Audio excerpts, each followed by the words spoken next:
5, 4, 3, 2, 1.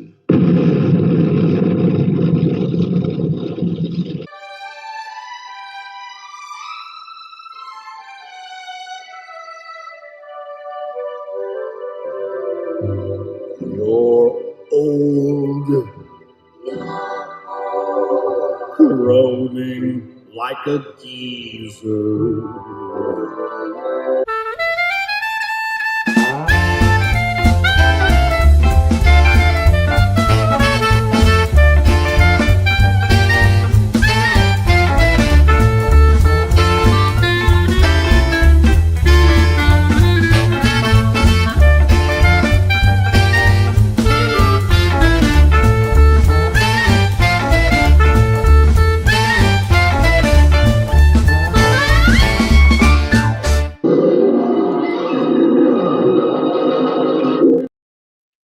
Hey, here we are. Look, I'm wearing a white shirt because today we're having a whiteout.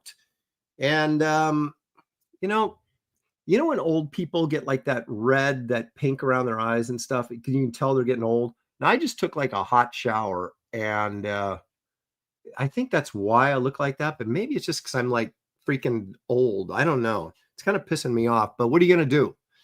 Life goes on as long as it goes on, right? So anyway, so David put up a massive troll poll this week, and the results were pretty amusing. And it looks like white won. So we will be doing white characters. What does that mean exactly? Does that mean people dressed in white? Does it mean Caucasians? It could mean many things, and we'll find out today as we dig deeper into this rather interesting choice of we were just making fun of Mike Barron and how old he is, and look, I don't even know what I'm saying, so I can't make fun of Mike anymore. But here's a guy I always like to make fun of until he hits back because he's savage. It's David Williams. Your microphone, you're muted, by the way, if you got a joke to go with your white cracker.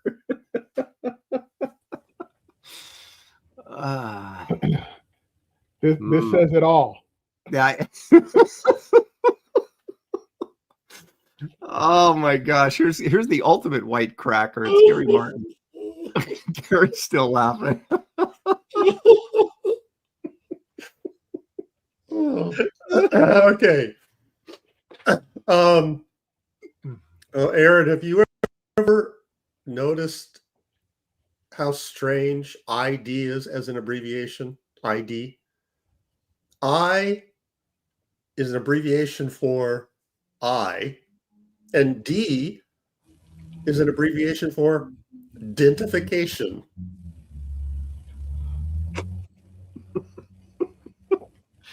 Oh my gosh, you kind of reeled. I thought that I was a little too hard about that one, but yeah,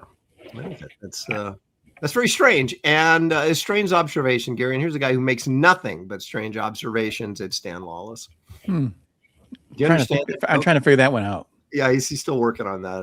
I mean, why he had that cracker, and I couldn't. What was that all about?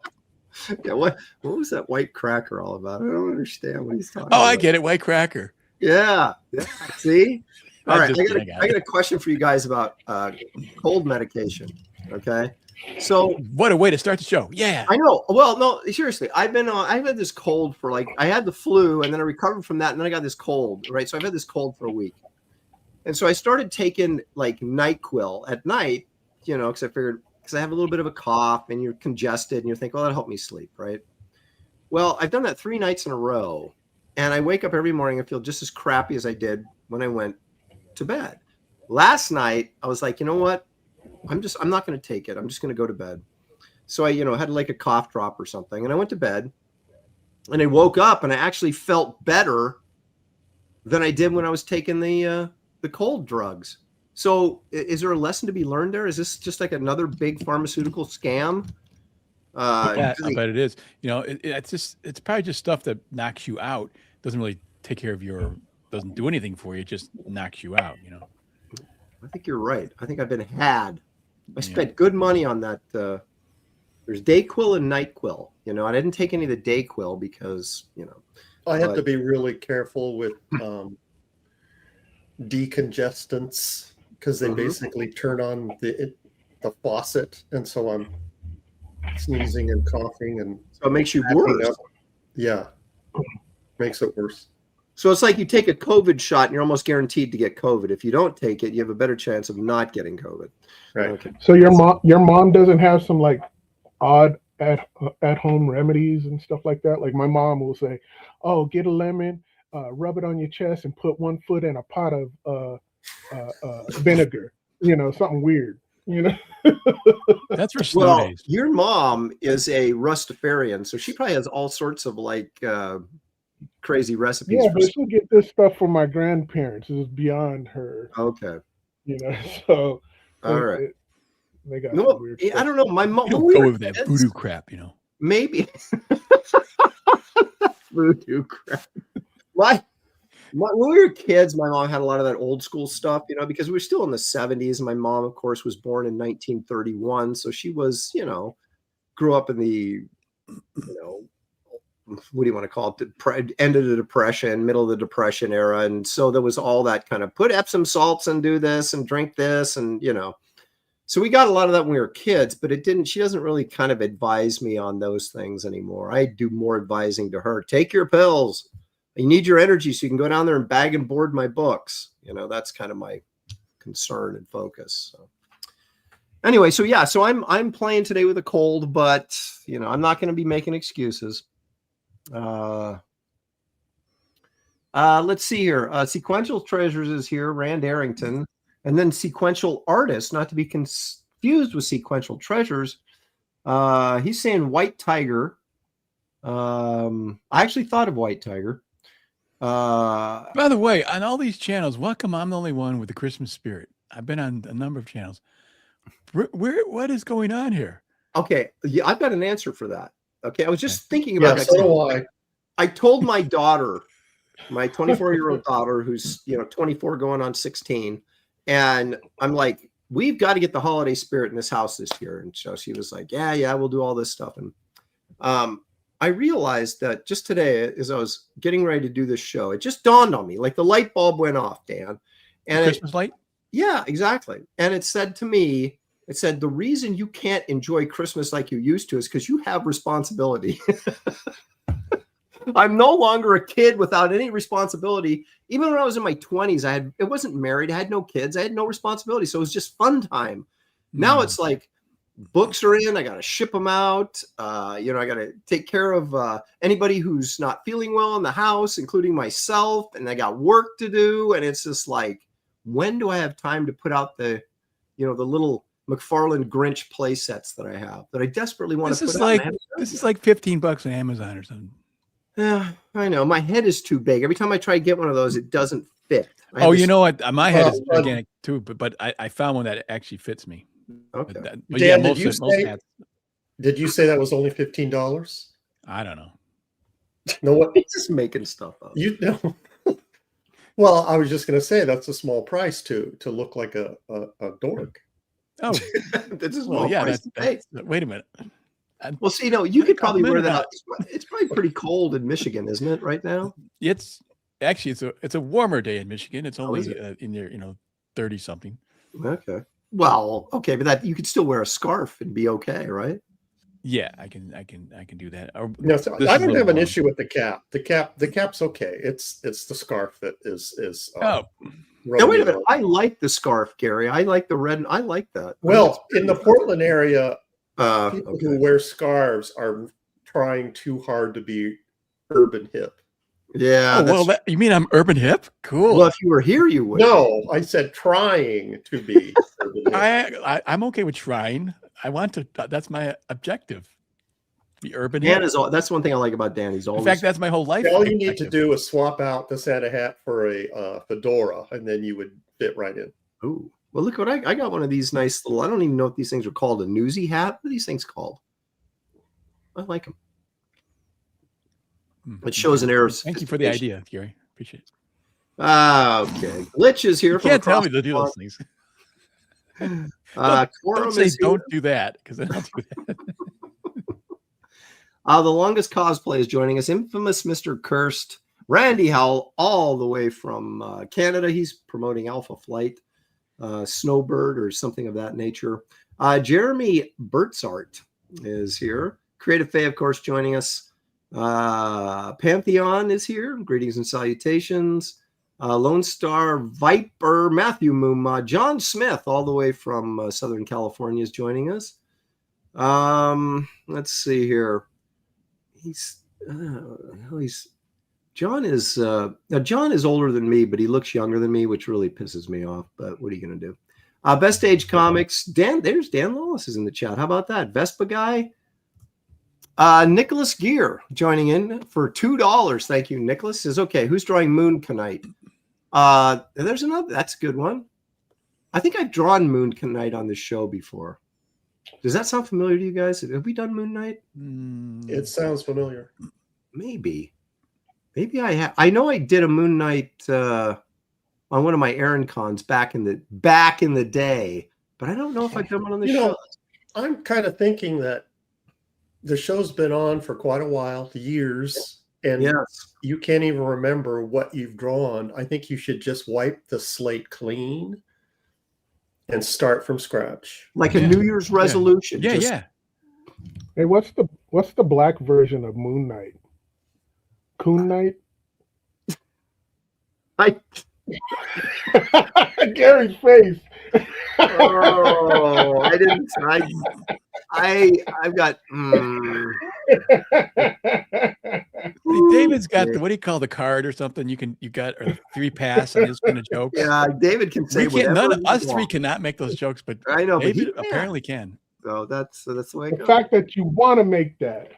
I don't want to make that joke. I didn't even think. I know it's sitting out there, but I think we should start a super chat. The people donating money. If it reaches $1,000, Dan should repeat that joke.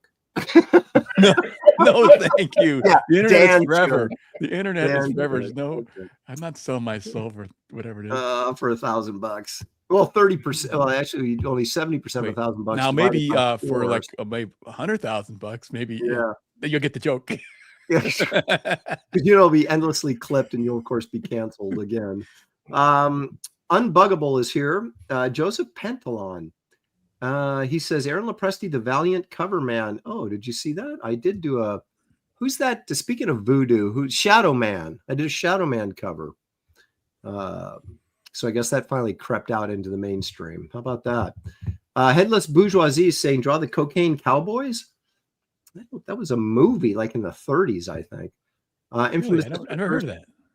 Yeah, it was like they had like those propaganda anti-drug films like in the 30s. They're hilarious, like smoking weed and the guy's going crazy as he's smoking the weed. And let's see. Duck Bacon is here. I like Duck Bacon. He looks like a hunter. He looks like he's always hunting. Or a serial killer, one of those two things. I don't know. Could be either. Well, how would you, if you had to keep Duck Bacon, on in your fridge all the time, because it was your go-to snack, you'd have to be eating a lot. Yes. Stealth X5 for $2. Thank you very much. He says hello, and we are very grateful for his greetings. Are these our choices? They're gonna fight it out. Wait a minute. What is the is that like one of those rye crisp things, those dark is that a cookie or brownie? Is that oh, it's a brownie. Okay. Brownie. Crackers versus brownies. Oh my gosh. There's Katie did saying hello. Hey, Katie. You know, it's like in it's like lowercase. It's kind of almost like she didn't really want to say it, but she's like here, so it's like hello. Yeah. What? Doesn't really want to be. What the heck, Katie? Yeah, Katie, don't waste your time saying hello to Aaron. It was too much work to hold on that She ship. didn't say hello to me. She just said hello. She could be talking to the people in the chat for all I know. Yeah. But she did actually, though. She's got a hand waving. That's extra there. So that's true. She so it did makes take up for the effort any deficiencies in the capitalization. There you go. Darren Wagner's here. He says NyQuil has as much alcohol as peppermint schnapps. That's Really? the secret. Yeah, that's what I thought. Yeah, so I was like hammered when I was taking these stuff. Yeah, so it knocks you out, but it's not a good. It's not a good way to relax. It's unnatural, All right, that's nice. But thank you, Katie. I appreciate that. But you notice she's got things capitalized here, the first letter in the sentence. Well, yeah, but she doesn't capitalize my name. Oh, so no. That's like she's kind of looking down on me. And then there's supposed to be a comma after get well soon. So she obviously doesn't think I'm intelligent enough to put that much effort into properly doing grammar. So, but thank you, Katie. I think. No, see, it depends on how you read that. It could come off as get well soon, Aaron. Yeah. It's where you put the comma. And there's no commas because he's leaving it completely up to interpretation. Yeah, it could that means she doesn't want you to get well immediately, just in a bit. Yeah, maybe she wants you to suffer for a little bit. Right. Yeah. Okay, I can see that. She wants you to be miserable for the next 3 hours. Poor Katie. But after that, Katie, how do you like? Yeah. No matter what you say, it's going to be overanalyzed by a bunch of geezers.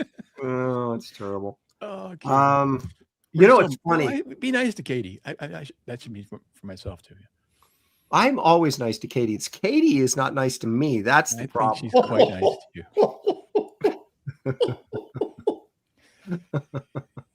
You're just asking. You're cruising for a bruising, man. No, I just want to be treated with warmth and appreciation. That's all. JP Roca is here. Randy Howell, all the way from Canada. Night Elf DK. Is anyone drawing Snowbird? That's like the third time I've seen Snowbird come up. He's a Monsters here. Let's see. What else we got here? Corey Land is joining us. Gemini Dragon. Randy Howell, $2 Canadian. The Chenoo is white. I've already done a Chenoo recently, though. I want to I realized I did do a Moon Knight when we did that Sienkiewicz stream. I did a Sienkiewicz Moon Knight. So I think we should clarify once and for all: are these white costumed characters or Caucasians? David. Caucasian. So basically 90% of the superheroes are on the board. Let's see. Delmar decides. He says, I'm here on the DL. Okay. Well, you just announced it in the chat. You're no longer on the DL. Yeah. Let's see. Oh my gosh. Darren Wagner just repeated what David said. We need someone to draw that character now. I, of course, am not going to read that out loud. David can, I suppose. Well, I've already done my preliminary sketch. I can't. Oh, so you've already made up your mind. Yes. Ink on paper. Sean Allen. Who else we got here? I'm going to make sure I get. Merilith is here. There's Katie again. She says she's fixing dinner. Mm-hmm. That's an excuse for being rude to us? I don't know. Wait a minute. What do you mean, there? Aaron? Don't include us in that. I'm not. Yeah, I'm not taking offense with anything she said so far. Okay, I thought I was sticking up for you. Gary, throw him under the bus. Do it. Yeah. She says typical woman, Gary. So I'm not sure exactly. Is she calling you a woman? That's what I'm. Or Gary, a woman? Yeah, that's not very nice. Oh man, Gary, what are you gonna do about that? Are you gonna take that? Are you gonna take that from Katie? Oh my gosh. 10-8 Comics is here. Sean Willits. Who else we got? The True Fan is here. How about King Cryptic? Oh, isn't he like that's Pete's like Bigfoot character. He's more of a Yeti, I guess, though.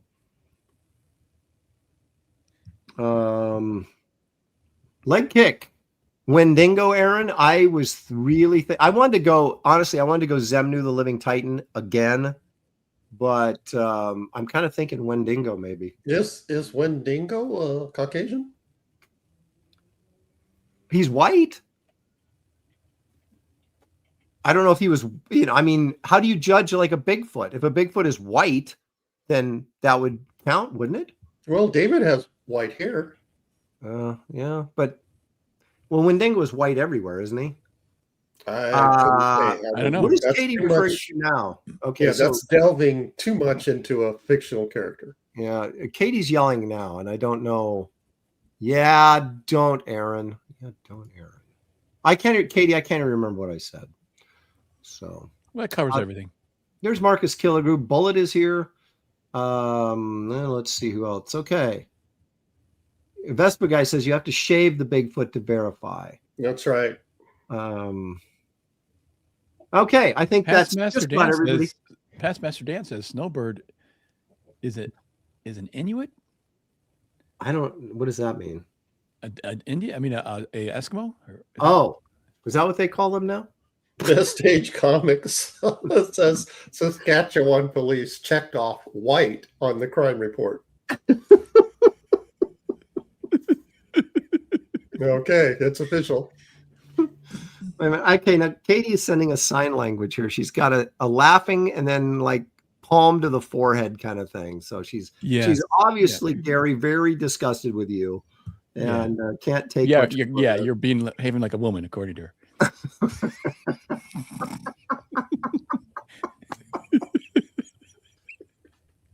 According to Katie, that's where I read it. Right. Dan is he's just reading. Okay, I have a shit story right now, man. I take back my cap crack.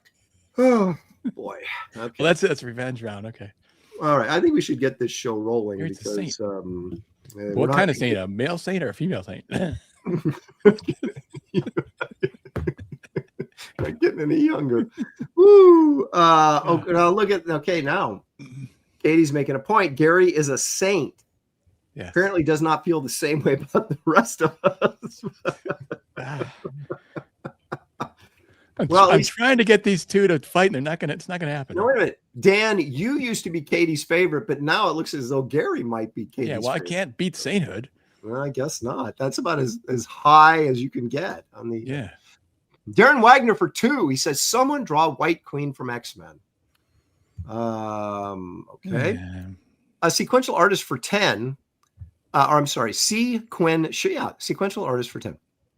I offer $300 for an homage to Superman versus Spider-Man #1 cover with icons swapped in for Soups and Miles swapped in for Parker, produced on this whiteout show. Do you want us to do all that work for $300?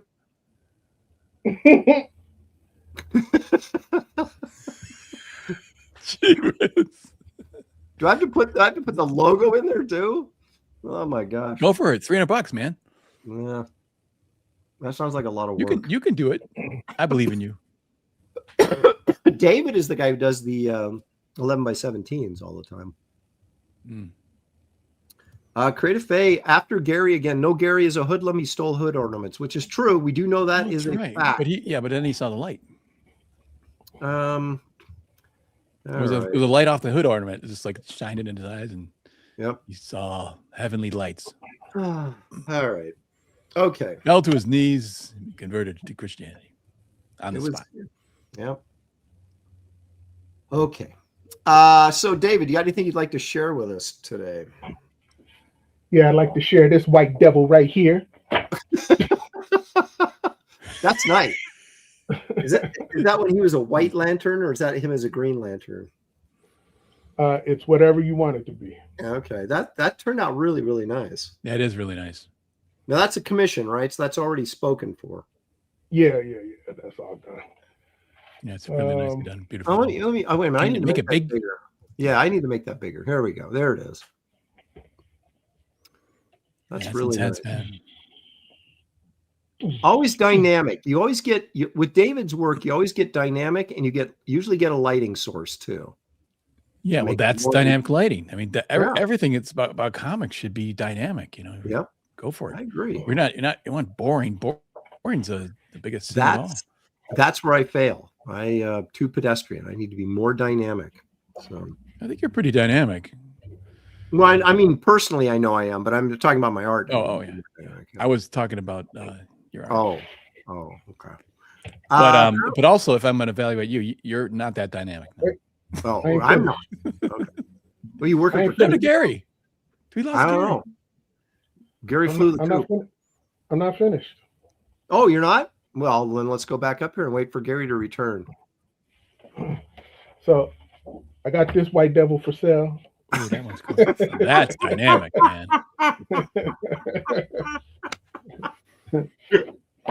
This whitey too. Look at all this white art. Man. Crazy. See, white devil. Yeah. You know, so all right, for sale. Hit me up. He's usually white, but he's the devil right now. But it's a white devil. That's right. He's That's true. He's a white guy that turns into a Man. devil. Yeah. These white people can't win. Right. And I was hoping that, the Asians could have got some love and I would have put them in there. That's a white guy, though. Look at all those You're So all of racist. this stuff is for sale except for the Green Lantern.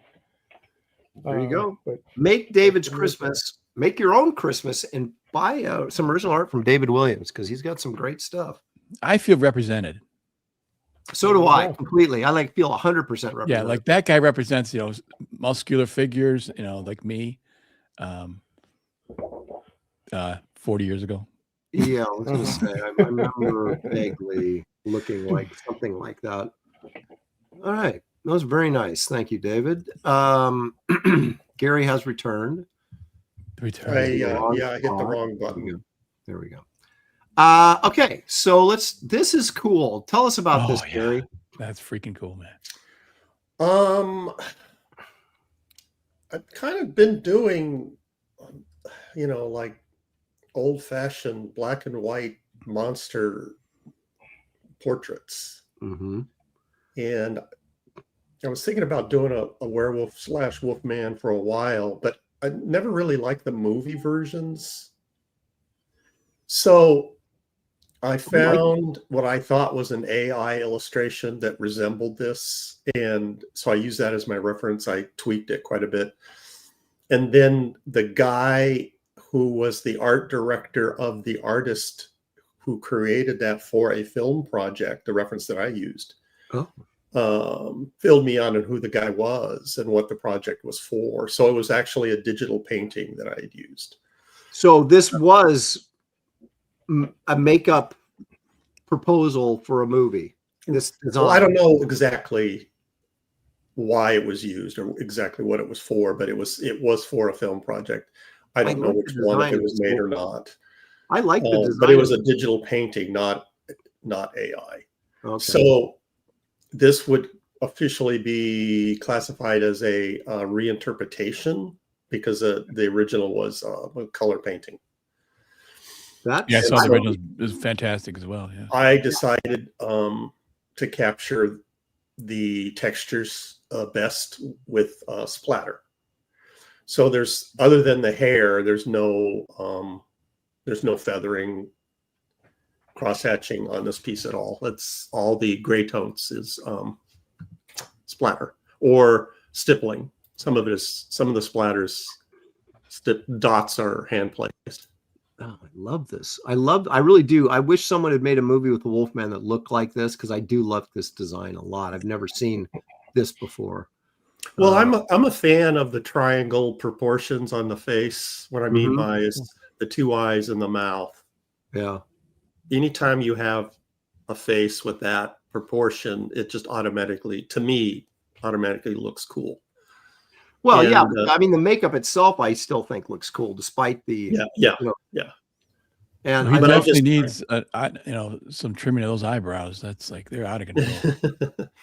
So I just blocked in the black shapes, and then I did the hair, and then like on some of these edges, like on the bottom part of the teeth, as an example, and along this ridge right here of the nose, that's all hand stippled, and then I masked off this part and then splattered over everything, including the teeth and the hair. You can see dots on the hair.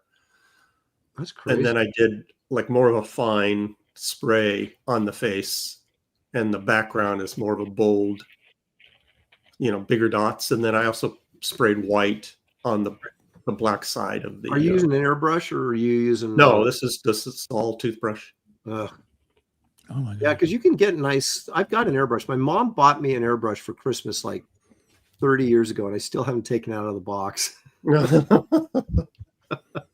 But yeah, I mean, just depending on how much ink is in the toothbrush and how hard you flick it, you can get a finer spray or a heavier spray, just depending on what you're trying to get.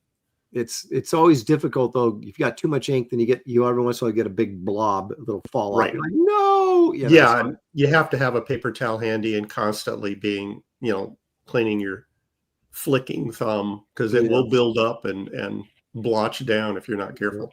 Yeah. I love that hot contrast light coming into the kicker light on the side. That's really nice. It's wild. So, and you sold that? That artwork is available, by the way. Oh, there you go. Dan just disappeared. Oh, there you are. I sneezed. Like to I had to sneeze. Oh, okay. That's well. And thank you, Mickey, for sharing that link. Yeah, Mickey's got the link right there. Check that Wolfman piece out. Dan, what would you like to share with us? Anything? I'll share stuff when I go to the drawing table. Okay. So all right, I got originals. Sure. Check this out. I said books have come in, right? Well, look at this. Ooh. You know what this is? You are not kidding. There it is. Wow. This, of course, is cover A. So my very healthy and strong 94-year-old mother is down there right now bagging and boarding these. And we also cracked open this box, which is, I think this is cover C, actually. Awesome. So this is proof. It looks fantastic. Books are in the house, folks. I'm doing the signed ones right now, and I'm hoping to start shipping tomorrow. Because I still have to, I got to get all the books signed. I had Critical Blast went in and took my address file, my CSV file, formatted it so that you can drop it into Pirate Ship or whatever, shipping program. And like everybody that bought, say, just cover A, and that's it. Like they're all listed together, and you can hit it and it'll import all these addresses and print out all the labels. Just like that. So you don't have to enter in every name like we've been doing. And so it should speed up the process of getting these shipped out to you guys. But I got to get all the stuff signed first before I can actually start shipping. So there you go. Okay. I'll switch my camera over to the drawing. And this is true. Oh, no, wait a minute. This one. So if you have a signed one, it comes with a cold. Yeah, I'm sneezing all over these books right now. So you may open it up and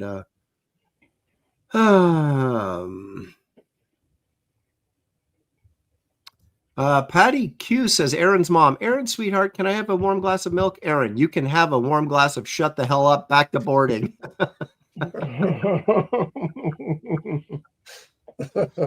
Oh, that's right. Mickey, don't forget the letters. I haven't written my thank you letter yet to put. Thank you for reminding me that. I might have shipped something out without a letter.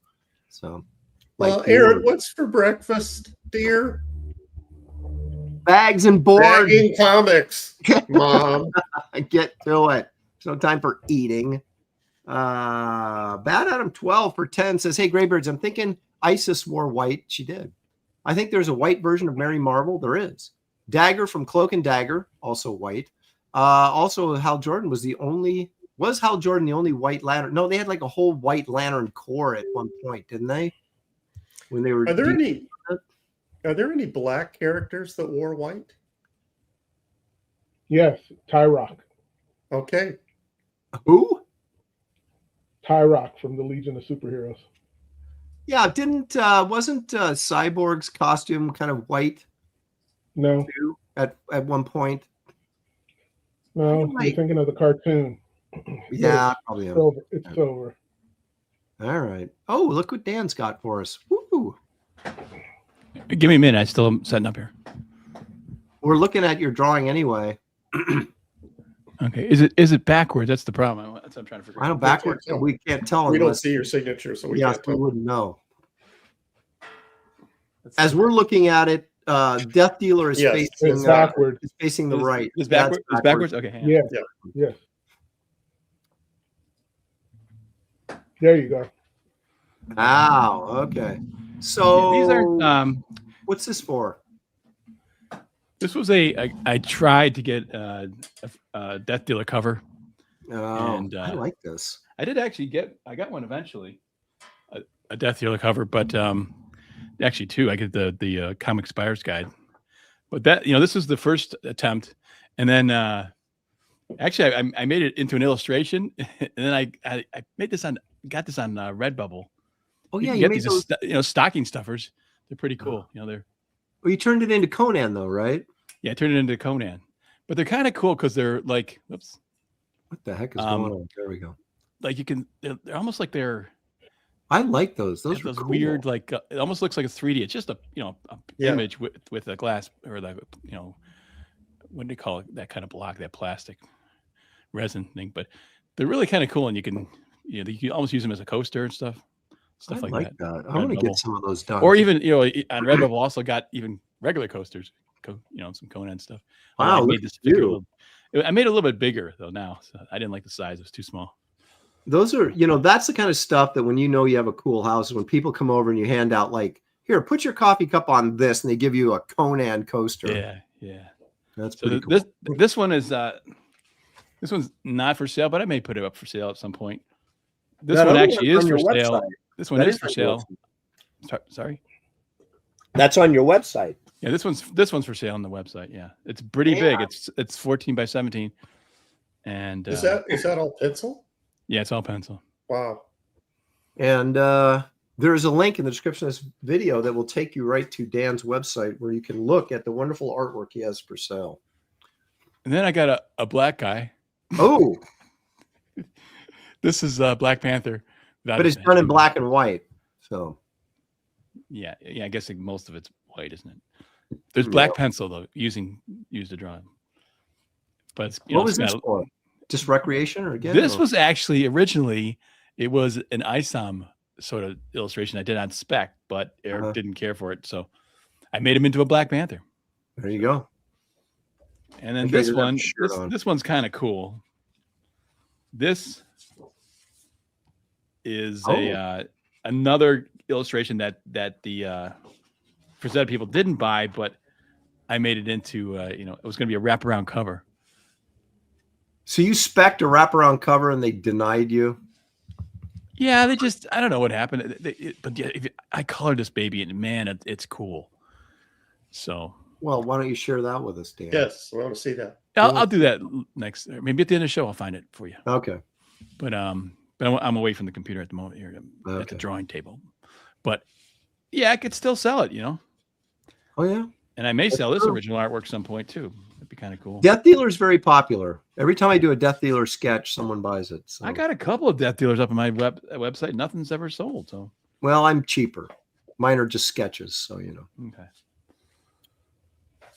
But yeah, that's it.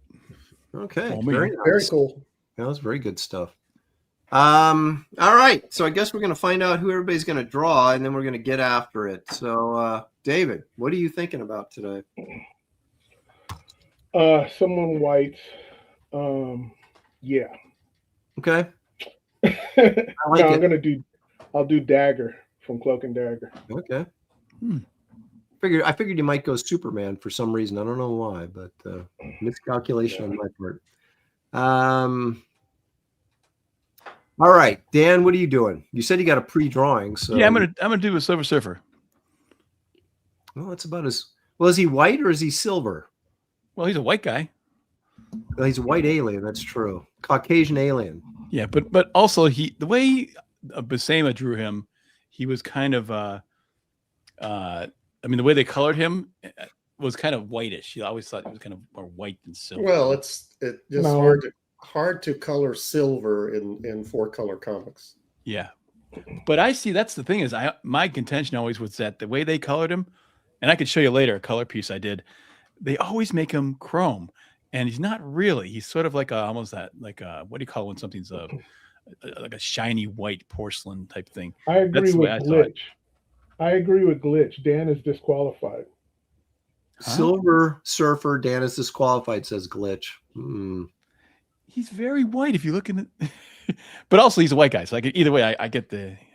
True. All right, I'll give you that. He is a white guy. Then draw him in his. Don't draw him as Silver Surfer. Draw him as his.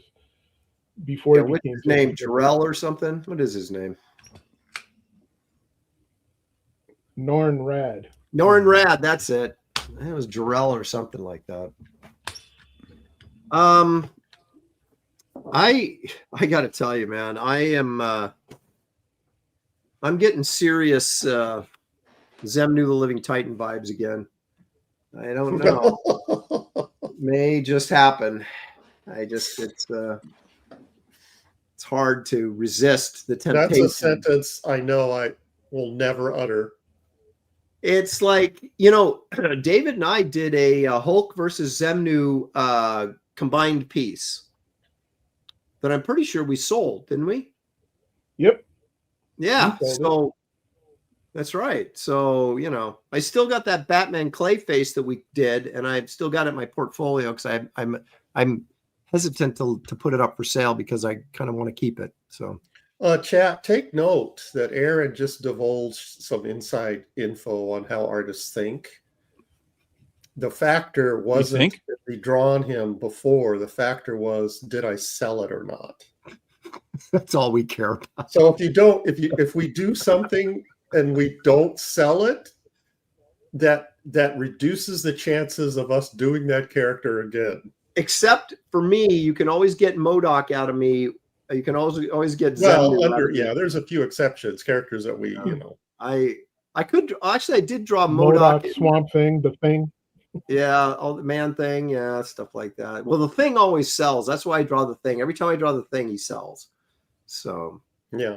Well, here's the thing about that is no pun intended, but we're serving the needs of the readers. If you're creating something that sells, it means people want it. It means that's what your job is.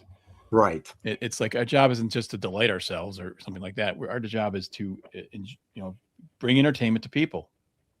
And so that's why it's a win-win. You make a living doing it, but you are actually serving the needs of the readership. What does the music sound like to delight ourselves? Oh no.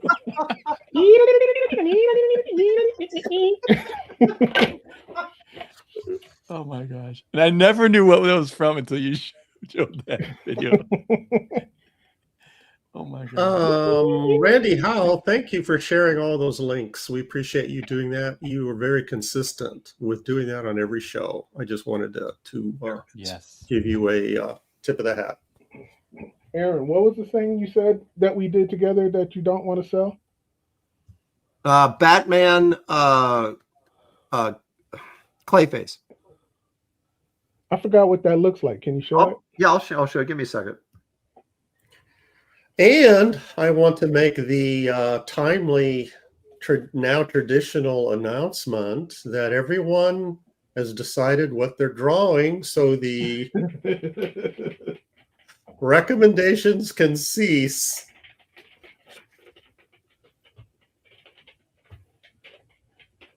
Tip of the fedora. That's right. Crazy cat. I'm over here digging up. My brother bought me a fedora as a Christmas present. And when I opened it, I just gave it right back to him. Damn. No thanks. For real? Yep. Well, you wouldn't wear a fedora? Are you kidding me? Come on, no. Man. You're of the age. You should be. Not in Portland. Oh, okay. We know the Portland. Maybe if I was in, on vacation in, I don't know, Miami, maybe, but not in Portland. I would wear a fedora. I'm getting into hats. So, I got to wear a hat because I have no hair. So, I got to wear a hat in the summer to protect from sunburn, and then I got to wear a hat in the winter to keep me warm. So, why in the world can I not find that Batman thing? I know it's in one of his portfolios, but Marcus, I said no more suggestions. Well, I'm always open for a good suggestion, Gary, just in case, last minute. Yeah, they know Aaron more than you. Well, if you put it out there that you're, wavering on your choice, okay. But when you say I'm going to draw, and see, Dan is already drawing. Well, now I want to remind everybody, this, of course, is not a competition. So, it's I'll get around to it here. But now, could this be a Gary's beef? What's Gary's beef? What? The suggestions after people have already chosen? Oh no, see, there are a lot of beefs that I have already, but it has to be a significant beef. Look at that. Okay, so there it is. I remember that. Yeah, that's you gotta see this. what happened to you guys since this? This was when did we do this? Is 22. This was 3 years ago. This is the very beginning of Graybeard's. This is when you cared. Wait a minute. Look at that is freaking cool. It is. You that is so cool that you should recreate that to give it to somebody. Someone will want that. That's what I should do, is recreate it. Yeah. Recreate it to give it to someone that really likes it. Someone's going to really want that so bad, man. Well, someone that would never wear a fedora. If the price is right, Aaron, draw Gotham City back there. Yeah, why don't I do that?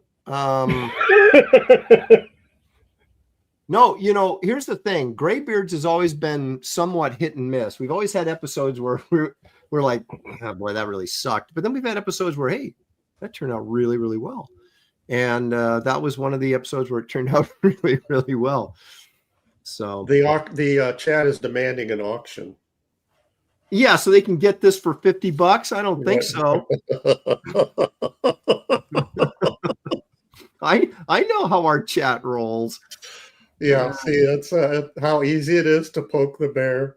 Yeah, just if you would like to bid on it, just make me an offer. It's the same thing, right?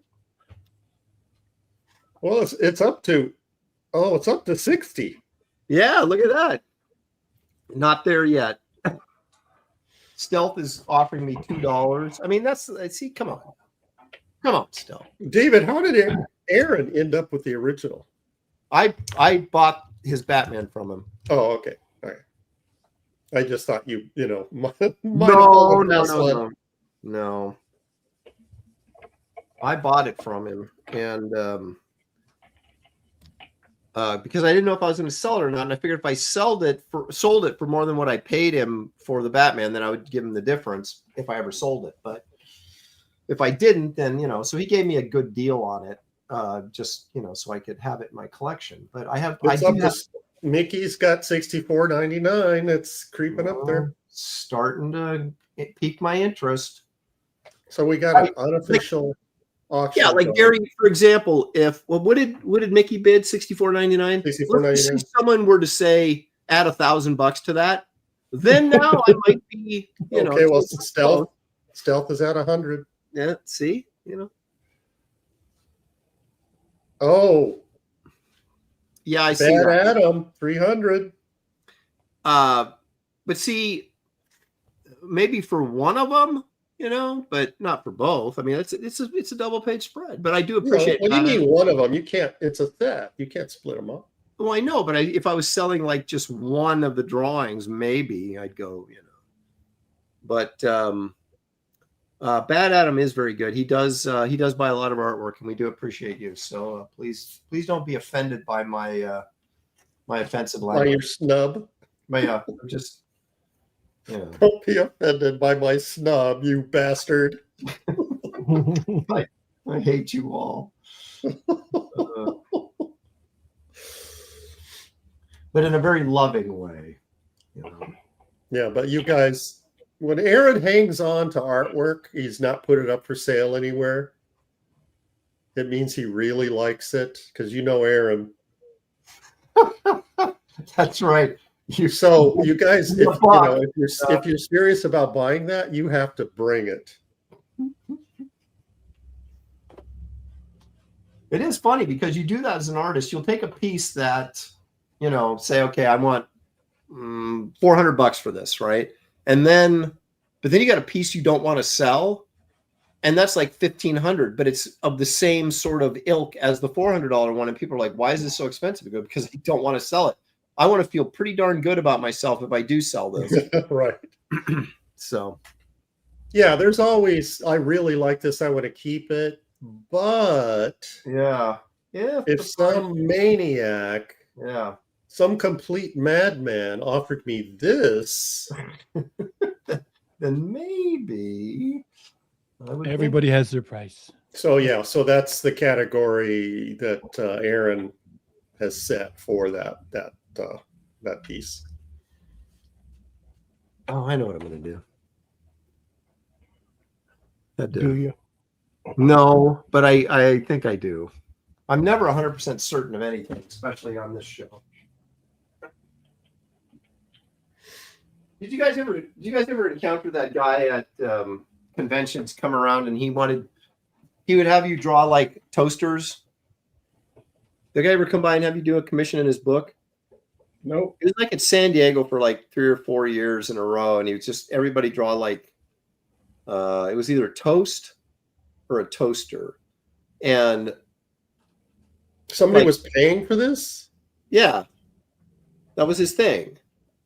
And so I'm thinking if some guy would collect white toast, maybe I could use David as inspiration and you do a white cracker drawing, but like really detailed, and have like a white cracker book, you know.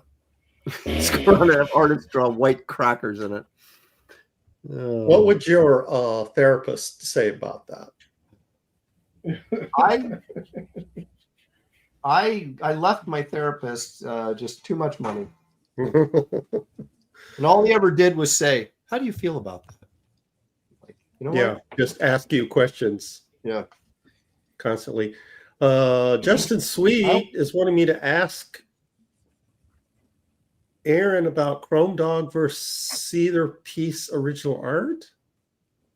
All right, give me that again. Maybe you should pull it up. I don't know if I'm pronouncing Seether. Okay, just in case Sweet. Seether. Where am I at? I'm about 10 chats up. I mean, this one, we know Aaron. He put his elderly mother to work to save $1. Not that one.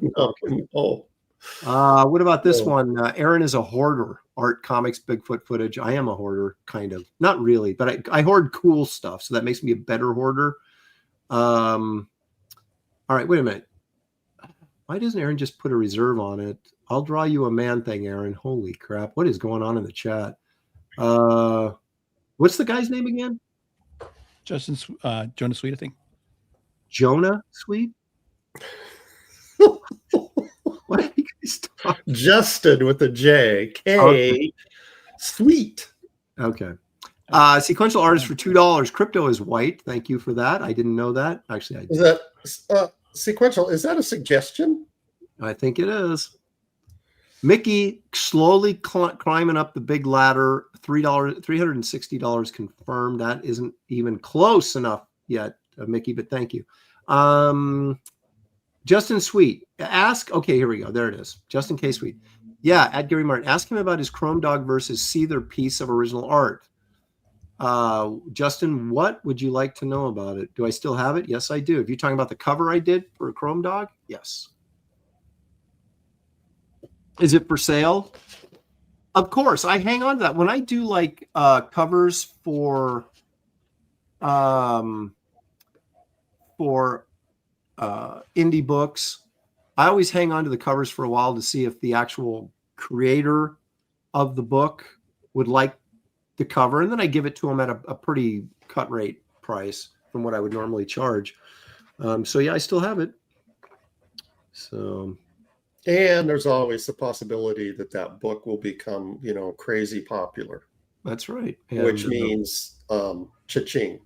Yeah. So it's all about the money. But no, I leave it open to if the creator wants to. Justin, is that your book? I can't even remember. I did that so long ago, so forgive me if I'm forgetting. But I'm guessing, Justin, was that your book that I did that for? Kelly Wolf K4X for $19.99 has absolutely nothing to say, but just wants to give us money. Just throwing money at us. See, that's how it's done. Not expecting anything in return. Yep. Just sending us like love in the form of cash. I mean, that's like walking down the street and people throwing us money. Yep. Look at that guy in the fedora. Give him $19.99. There it is. Aaron Lopresti did a cover for me. Okay, it was Justin. It was you. As Agent Zero for Chrome Dog #1. I'm just curious what he did with the original art. I've got it sitting over there in my flat file. So, Justin, if it's something you would like to own, I will make a pretty good deal on it if you want it. If you don't, that's fine. But I'm just saying that's why I hang on to that stuff, because I figure, because I know with me, you know, when I get somebody to do a cover for me, one of my books, I want to buy it from them if I possibly can. Unfortunately, I keep hiring guys that are super freaking expensive. Yeah, I've noticed that. But I did shell out the cash for that Bisley painting, but I don't know. I can't afford the guy that did the guest cover for our Barbaric Adventures magazine. So didn't you buy the Chris Stevens cover? I did. The Chris Stevens was expensive too. Yeah. Yeah. Well, that probably, I can imagine that was a lot of work on that baby. Yes, Justin's verifying that Chrome Dog is his book. That's what I thought, but it's been a while, so I couldn't remember for sure. So I didn't want to. He says, Aaron, if you like, you may share it as a portfolio piece. Oh, okay. So see, Justin's angling for some free publicity. That's what he's going for.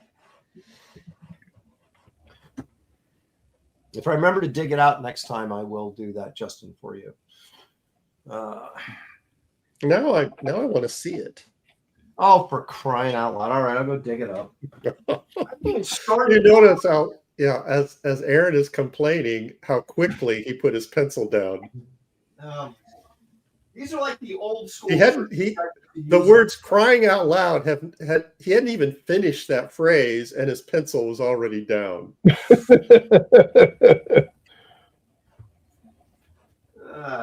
hang on a second.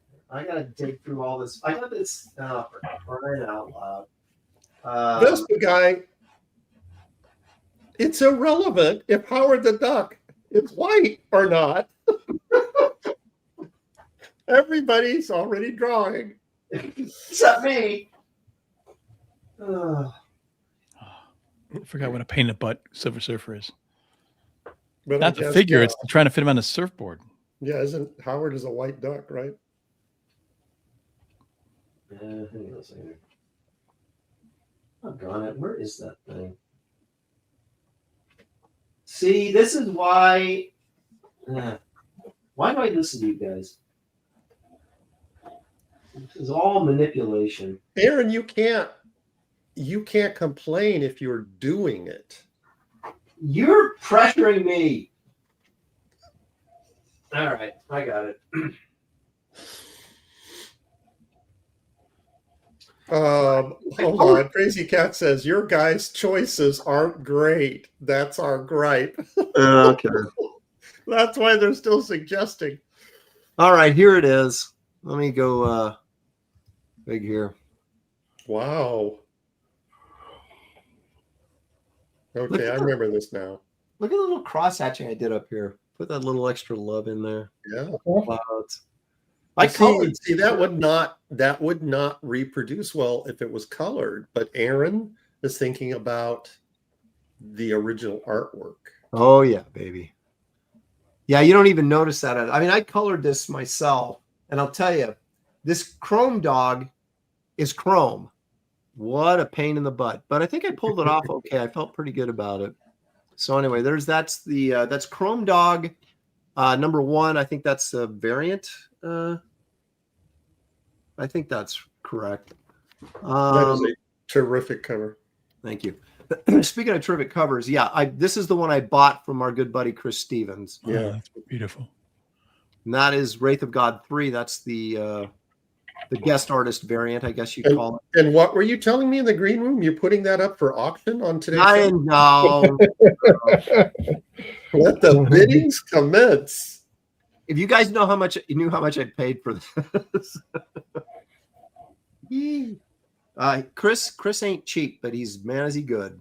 Yep. So there it is. That's it's funny when I printed the cover, which I haven't taken out of the box yet, so I don't have any to show you at the moment, but I knocked this blue back and made the horse darker and everything. Oh, okay. That's why it looked a little different.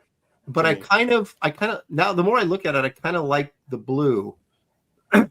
But it's still a little blue, but not much. I made it a little bit darker to make it a little bit creepier, and it looks good. But I do like the original as well. Okay. Hang on, Aaron. See if I can find it. Okay, and this is, of course, the Shadow Man cover that people are referring to, that they probably just saw. Who was referring to that? Someone earlier was referring to my Valiant cover, and this is it, Shadow Man. Okay. So, and I didn't color this. I just penciled. Is he trying to levitate those skulls? I think he is. Okay. And it's always funny when you give editorial a choice, cover choices, and I gave them 3. Yeah, don't do that. This was the most standard. But there's one where they're kind of hiding behind trees and stuff that are creeping out behind these dead trees. It's actually a really good cover design. But of course, they picked this. So. Yeah, that's why I never do that, because they always pick the one I don't want. I mean, I think this is fine, but it's it's pretty standard, right? It's not like I really like the one. No, I mean it's a terrific illustration. It's just not dynamic. Right. It's not that sort of we've all seen it kind of thing. Right. And but Aaron. So, yes. Nicholas Gear says, "Hey, not fair. Now you have to show off the Tin Soldier cover."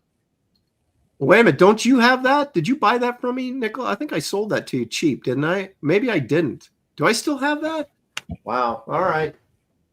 Yeah, I don't have to draw anything. It's not like it's a drawing show or anything. Let me see. I got my old witch cover from the buyer's guide, not the buyer's guide. See, he's finding other stuff that he wants to share, and he's complaining about sharing stuff. Well, it was just I was doing it. While I'm at it, look what I found. Oh, well, that is kind of what happened. I wasn't really.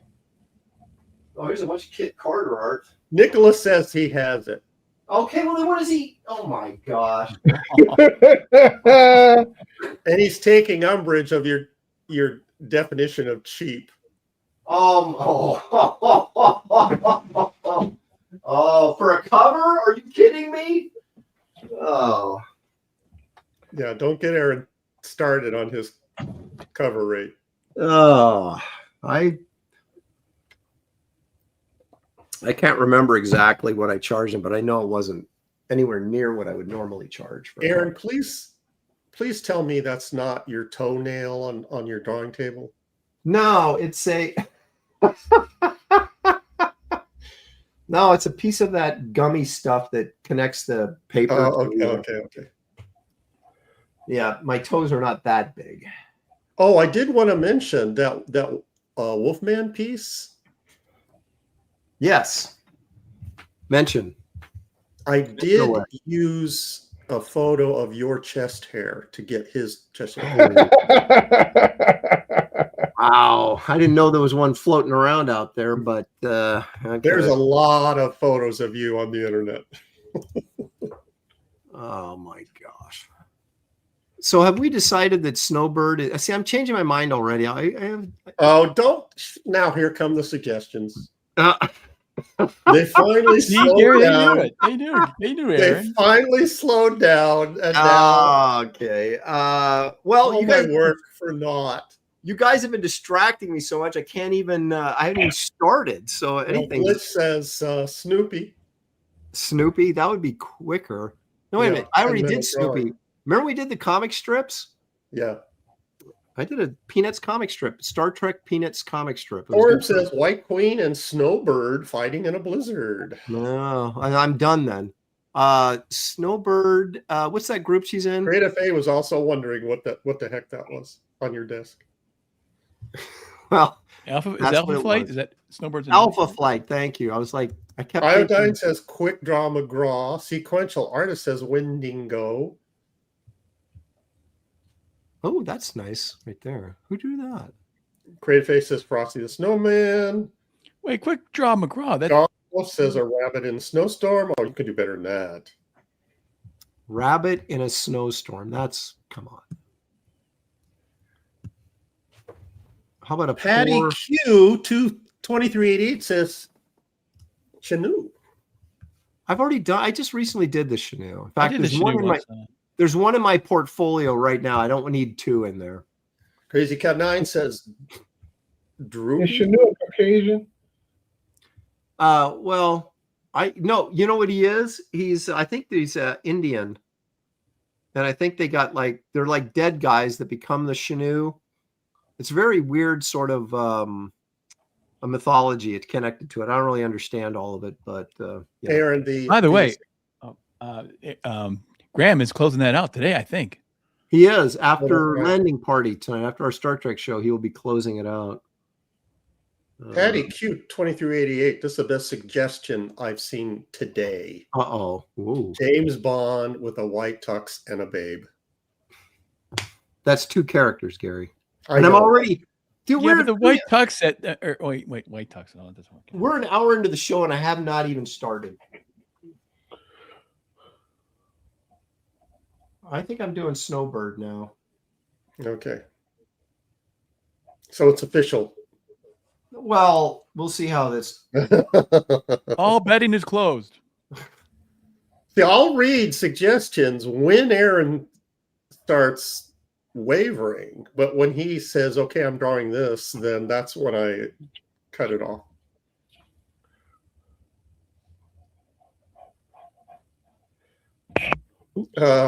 Colin Wolf says, "Draw Gary using his white power on his hose."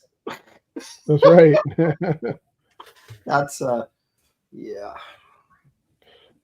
It's just a glance, by the way. That's all it is.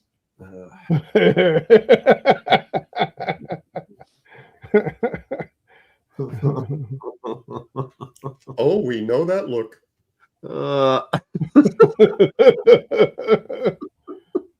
Don't mess with Pimp Gary.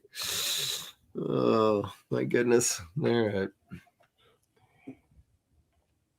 Well, okay. Someone said Snowbird was like an Indian or something, and that's not how they draw her. She looks about as white as that girl from Frozen. Thank you, Mickey and Randy, for sharing the Wolfman link. Appreciate it.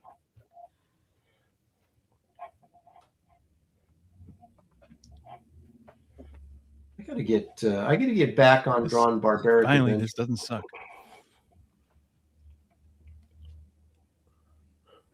What did you say, Dan? Finally, your drawing doesn't suck. Exactly. If you had noticed, I sketched it out. This is the third try. Because it's positioning. Because you got that perspective with the surfboard.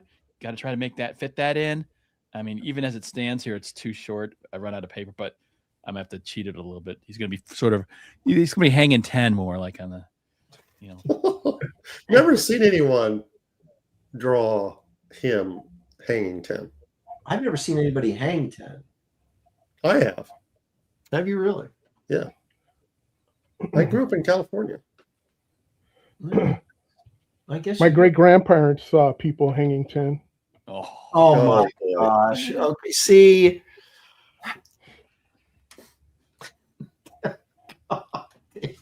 Wow, this show is suddenly taking a dark turn.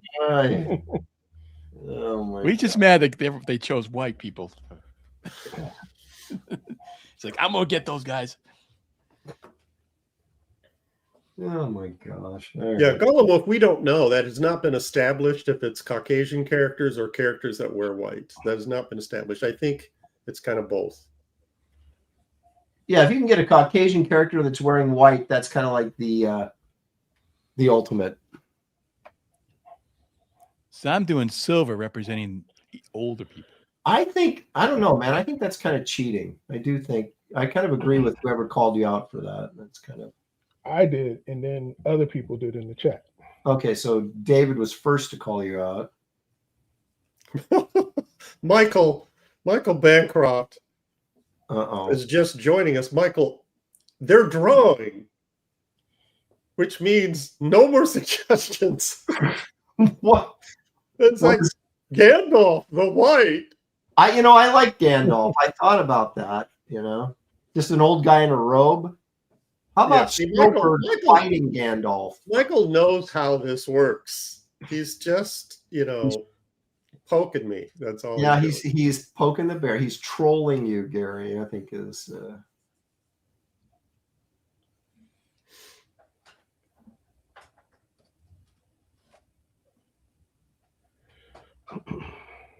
Well, Aaron, you've got the underdrawing could be a number of different characters. Well, you're drawing a chick, right? So it's like could be many.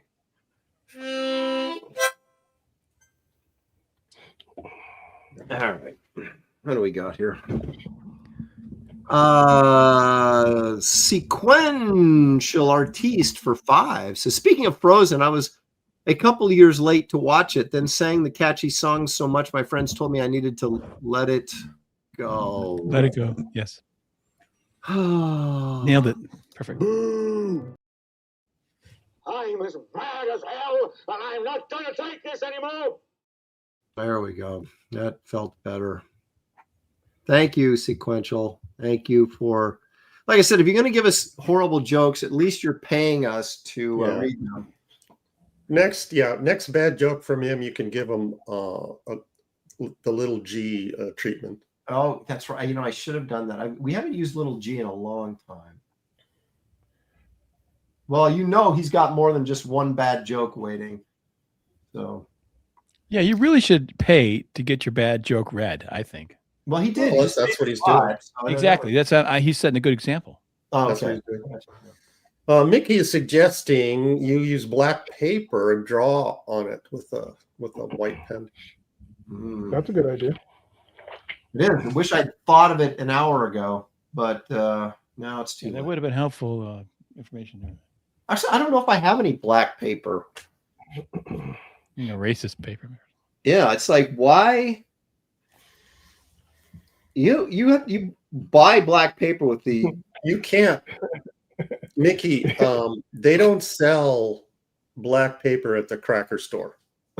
I buy all my art supplies at Cracker Barrel, and they do not have black paper there. If you've got black paper, it'd be like the drawing would be gentrifying the paper with with white ink. That's right. The white would be taken over. Mm-hmm. I've always, all joking aside, I've always admired people who can do that. They just go in and put in the highlights and then form this drawing where everything else is black. That's really hard for me to do that. Yep. I mean, I can take white and fill in the blacks, but taking black and just kind of extrapolate out the highlights is it's actually easier than you think to a certain extent. Well, Golem Wolf for $4.99 says, "How do you find Will Smith in a blizzard? Look for his fresh prints." Oh my word! Okay, here we go. What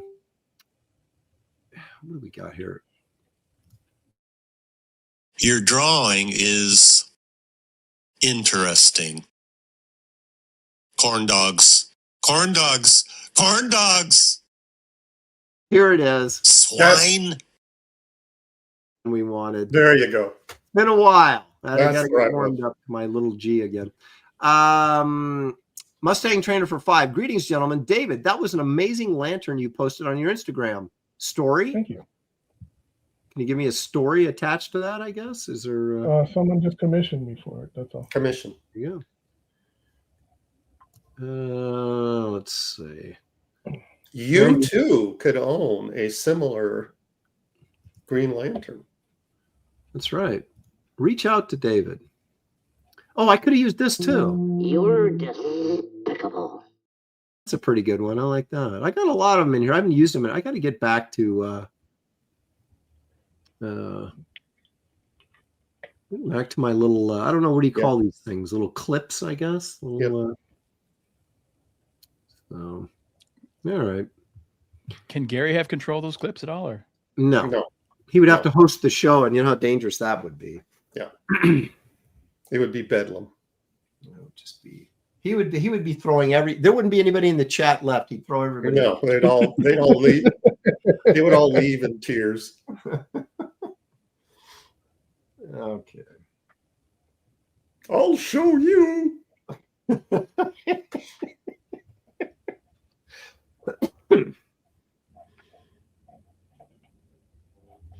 Yeah, speaking of original art, sometimes you got to be careful. People who hire you, they're not really experienced in comic prices and stuff. Like I did a cover for a guy wasn't that many long ago, and he said, "I'm interested in at original art." And I said, "Well, how much you want to pay for me?" Because I just thought you might give it to me. Yeah, it's like wasn't that me? No, that happens a lot because people say, can I get does that price include the original art? And you're like, no. Well, I mean, somebody pays, for a cover, and then they say, "Can I buy the original?" I'll usually give them a discount. Yes. Yeah, I do too. But yeah, for just expect it for free. Clearly, you have not met me.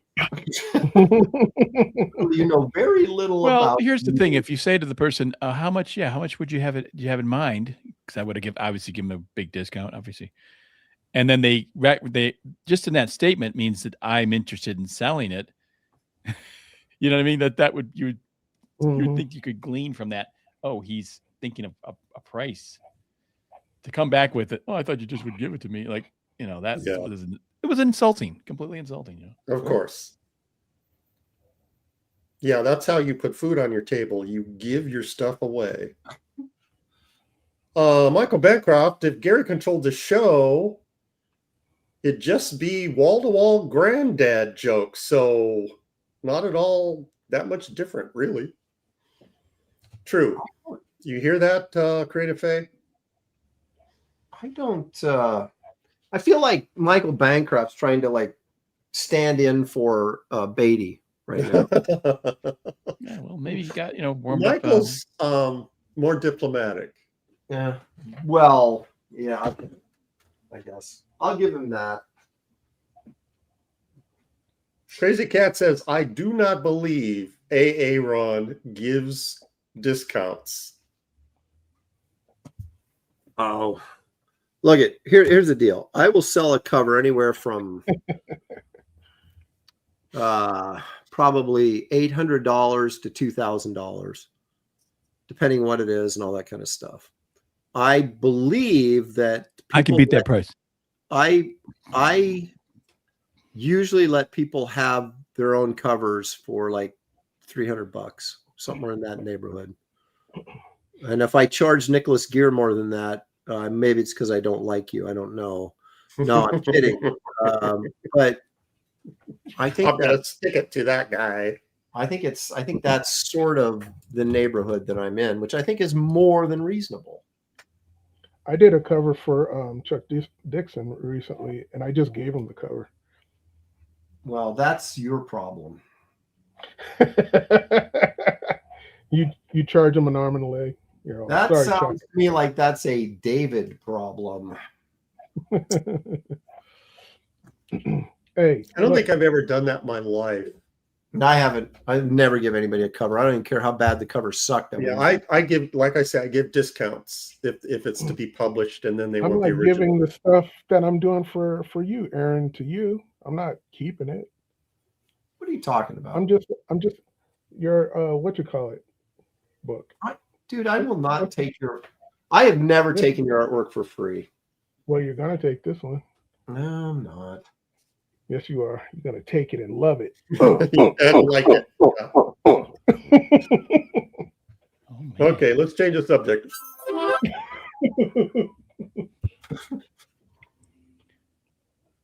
Oh lordy. Aaron. Oh, is that what that was for? Yep. Stealth X5 for $2. He gives us a bagel. Doesn't look like there's anything on that bagel, though. Nothing worse than a dry bagel. We're going to assume there's cream cheese on there. A fried egg. That's okay. Swiss cheese. I'm good with that. A stick of butter. I'm going to use that stick of butter to cook the steak with. And to put on the bagel. Well, I need more than butter on a bagel. I want cream cheese, at least cream cheese. A toasted bagel with butter? Are you kidding? Well, that's okay, but a toasted bagel with cream cheese is way better. All right. We got broccoli to go with the steak and corn on the cob, which is the only way I like corn. Like canned corn, it sucks, and I hate it. Like in Southwestern cooking, but I'll eat it. Corn on the cob is good. You can put the butter on that too. And then you got a beer, and you're gonna chase that down with a bowl of ice cream. I don't know. I might eat the ice cream before I drank the beer. I don't know that I would, unless that's root beer. Could that be a root beer? It looks like a root beer float to me. Oh, okay. Well, then what do we have? Ice cream and a root beer float. Well, extra. Ice Yeah, cream. I guess. I mean, that's not a bad eat meal. the ice cream out of the float that you have to. Yeah, that's not a bad meal right there. I think just clearing up what goes on the bagel would be the only kind of hang up on that one. Otherwise, I think that's a pretty good meal. Okay. Stealth says you could always put the egg on the bagel. Yeah, but then I have to put cheese on it as well. Well, we have to put cheese, so I could do that. Okay. There's just certain things, man, that just, I'll eat anything. I'm not surprised to hear you say that, actually.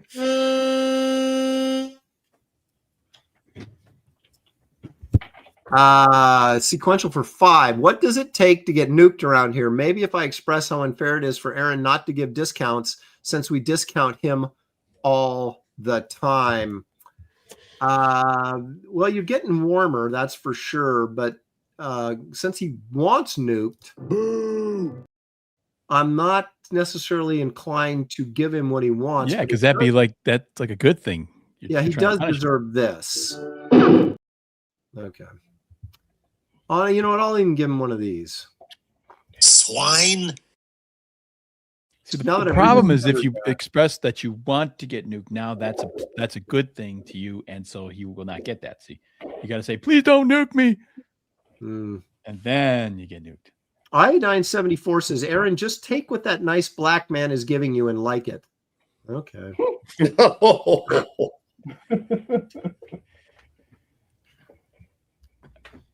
All right. Yeah. Yes. We don't see race. We don't see race here. There are certain environments where if that phrase was uttered, it would not be.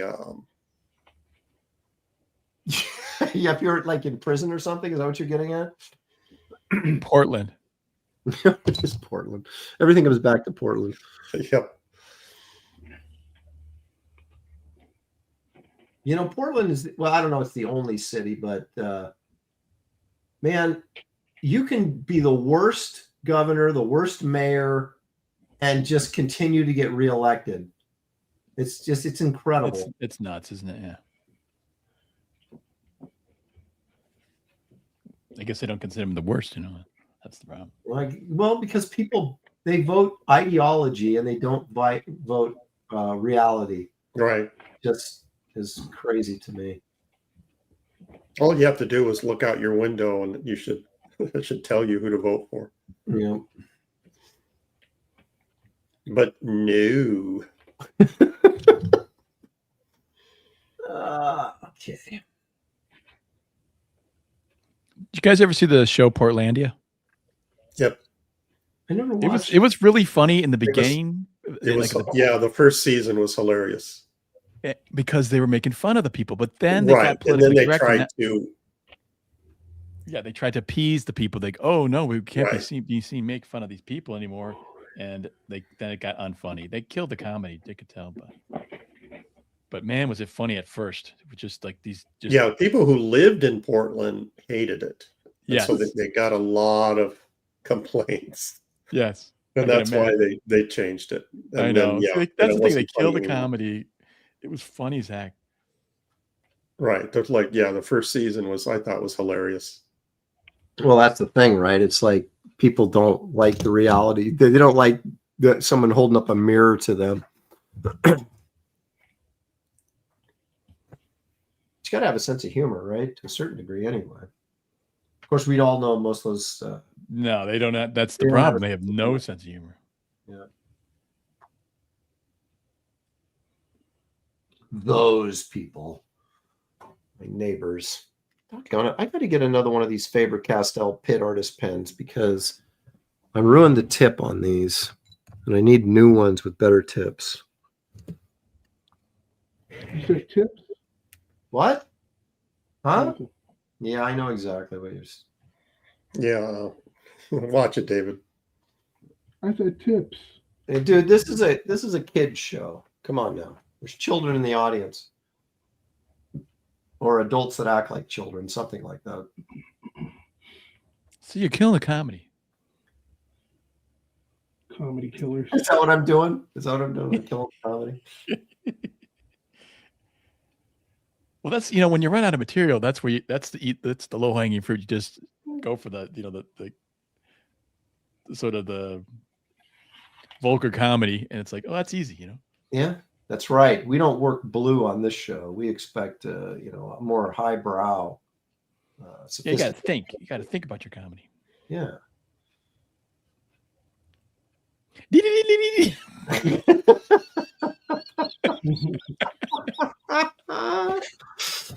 Oh my goodness! All right, couldn't help myself. I gotta find a picture of her boots. I don't know why, but for some reason, your Silver Surfer hands remind me of Vincent Price's hands. Who's? Vincent Price. Really? Really long fingers. I didn't know that he had distinguished hands of him. Yeah, well. Yeah, I love Vincent Price. He was an odd dude, but he's what a odd character. in a fun way. Like The Last Man on Earth. He went around his daily routine of getting up and killing zombies. He would put on a suit and tie. Yeah. Oh yeah. And he met that woman, right? And he made her make him a sandwich. No, yeah, that's true. Oh, finally a companion now. Don't make me a sandwich and quit your crying.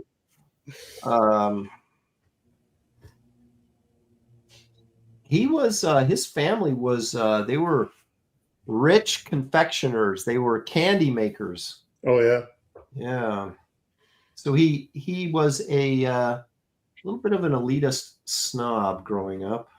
And you can kind of see that in the way he purported. Yeah, he was kind of highbrow. Yeah, exactly. But he had a sense of humor. He did a lot of fun things. That you wouldn't consider. I mean, obviously the B level movies and stuff. So yeah, he was an art collector. That's a snobbish thing. Unless you collect like Frazetta, that's not snobbish. But I don't think anyone's gonna call a Frazetta art collector lowbrow, considering what they're going for these days. Well, that's true, but you get respect in your neighborhood no matter where you lived if they knew you had, a Conan painting hanging on your mantle. Well, all I remember is when I was in school at USC, I took a painting class because I wanted to, keep in touch with the artistic side. And the guy that I had, they had like the TA, right? Those are those like graduate students that teach the class. Uh-huh. And he was actually fairly cool. I mean, he was a fine artist, so that cool only went so far, but he sort of appreciated the fact that I actually could draw. And So I was working on this sort of, I was trying to do this oil painting, and a very sort of Frazetta inspired oil painting, right?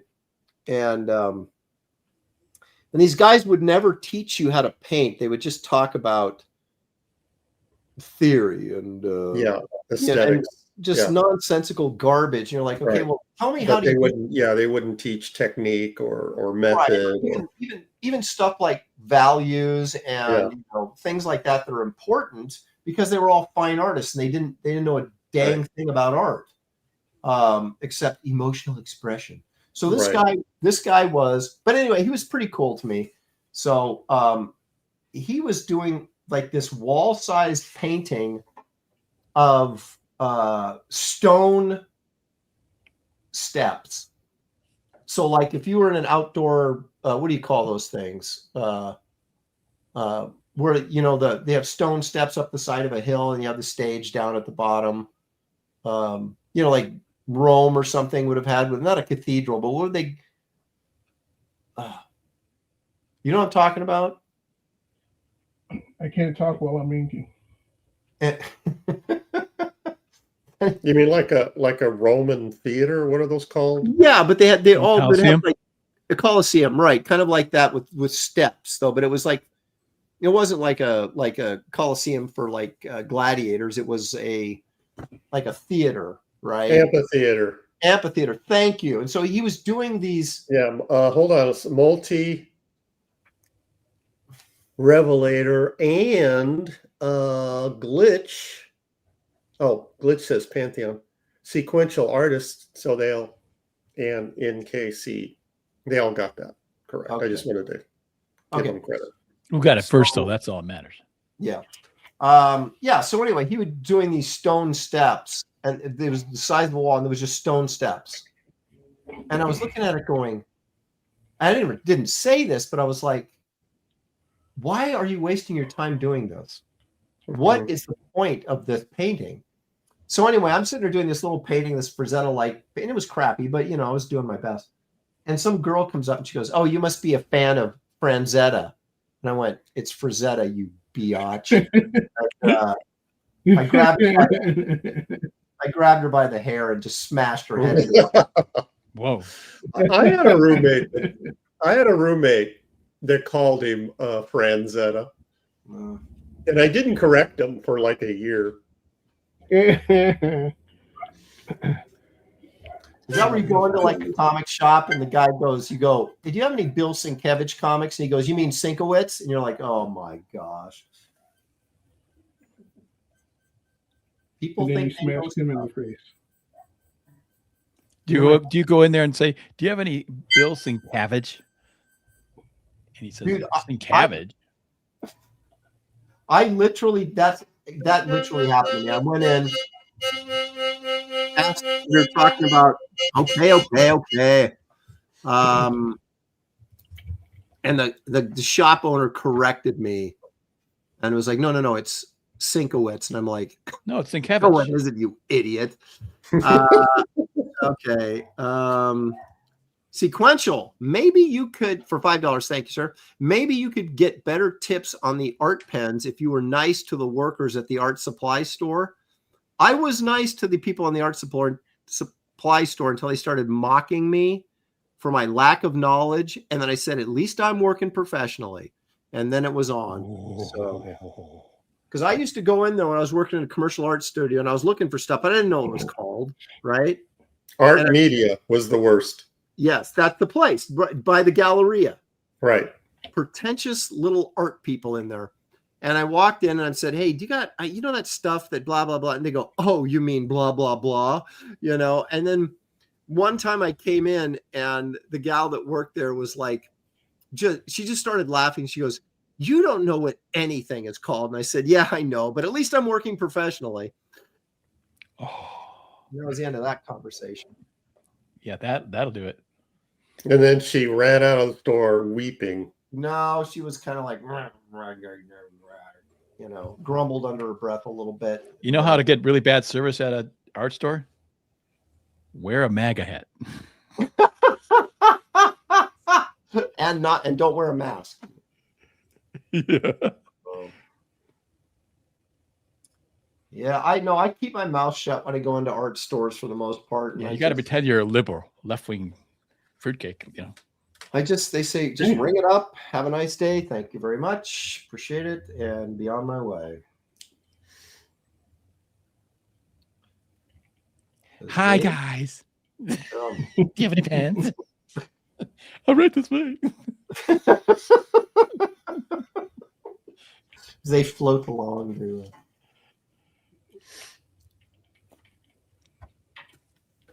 Trump, that brute.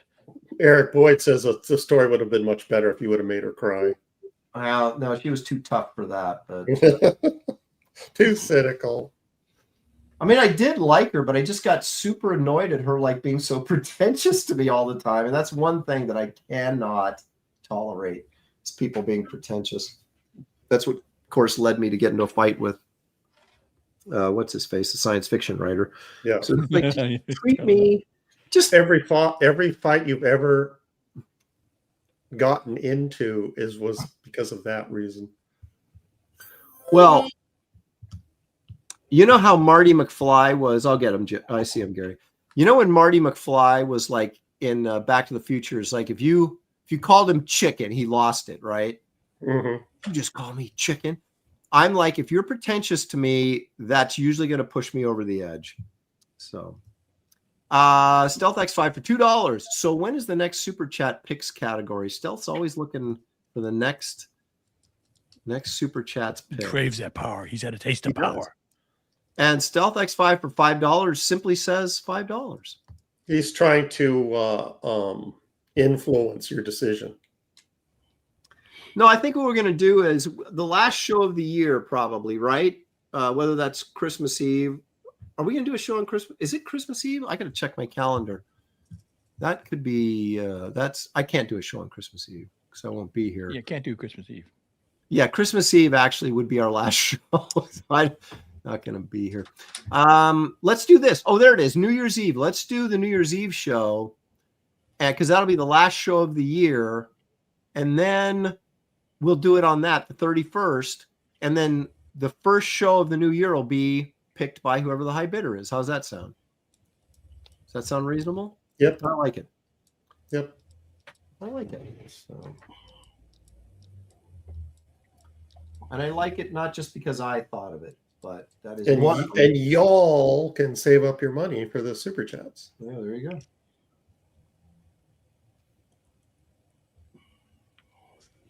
Stealth. Unless you want to buy that double page cover or spread that Aaron was showing off. Right. That, that would be a better use of your money. Yep. But no, I might let it go for 800, but that is absolutely the cheapest I'd let it go. Maybe.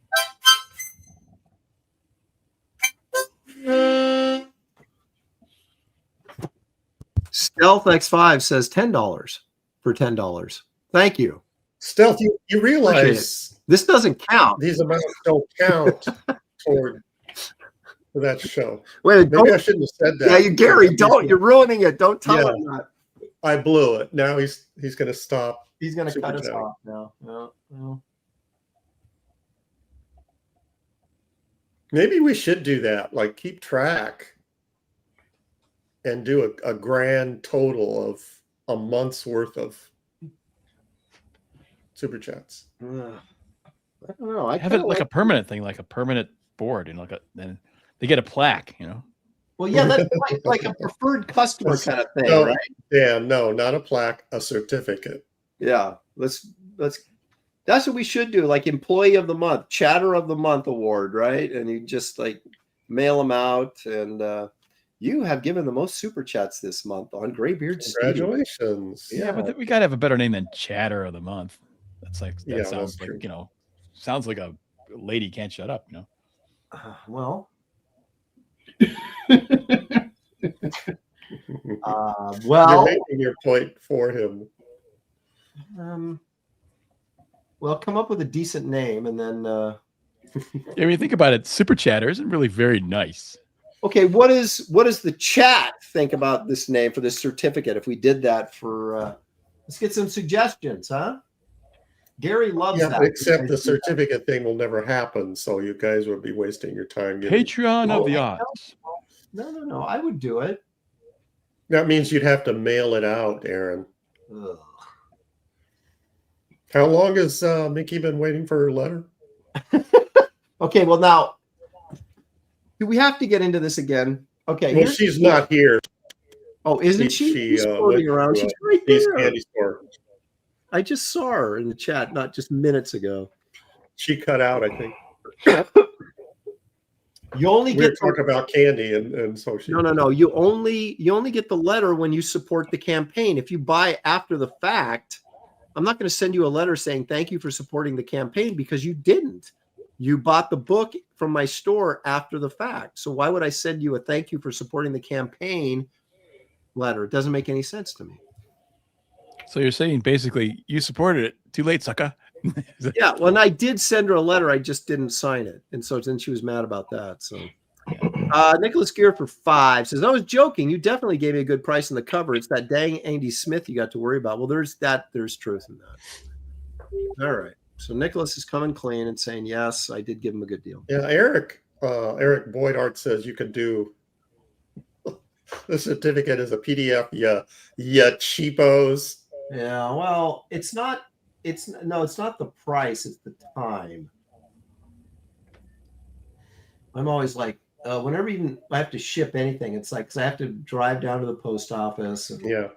I don't mind the books that much because I have the Gemini mailer, so I can just put them in and I put them together really quickly. But when you're original art, you got to cut out the cardboard and cut out artists, wrap it. Speaking of shipping, yes. Remember the garage sale that was like 2 months ago? Yes. One of the purchasers never got their books from me. Uh-oh. And all the post office has been, quote unquote, investigating. Oh boy. It's taken this long, and their conclusion was somebody stole it. Well, it looks like it was the postal carrier that stole it. All the evidence is pointing to the postal carrier. So I'm going to have to refund his purchase price. So the postal guy is getting away with it, basically. Yeah. That's unfortunate. So it's taken this long to put the pieces together, and I had to do multiple lost packages, claims, and ended up calling the post office, in his neighborhood and speaking to someone who knows who the postal carrier was. And do you know who this black man was who took my package? Sequential for 2. What about Super Chad of the month? Oh, it's bad. Oh my gosh. Why? A what? Okay.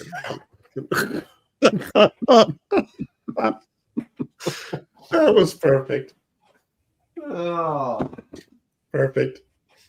I got a lot of them, Gary. I'm always ready. Well, I'm not always ready. That's the problem. But I should be because I do have plenty of them.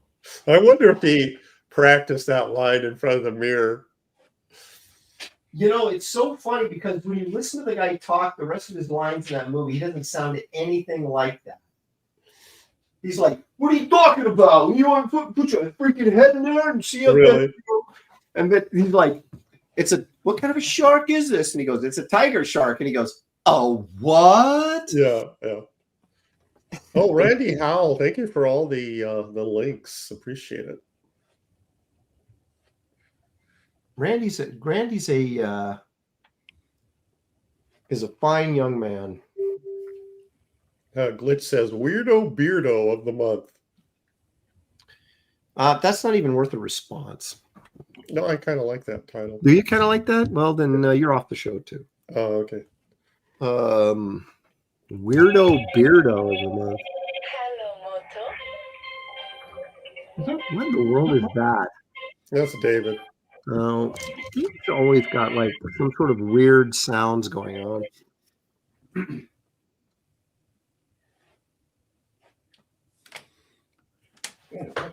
You guys ever like buy like so many pens that they just sit around and you don't use them, and by the time you finally get around to use them, they dried out and you never even use them? Yeah. Sweet. Happens to me a little too frequently. Oh, I have different containers for different lifespans of pens. New ones have their own, box. Slightly used have their own box. Heavily used have their own box. Yes. I'm at a point where I need to really sort of go through all of my stuff and start testing to see if they even work anymore. Well, you can kind of do that as you're working. Like if you grab a pen and it's not so great, you can set it aside, or find one that's really good. You set it aside. Well, you know what I'm starting to do is I'm starting to like if I'll take out a micron, and if it's even slightly rough and not giving me a smooth line, in the trash.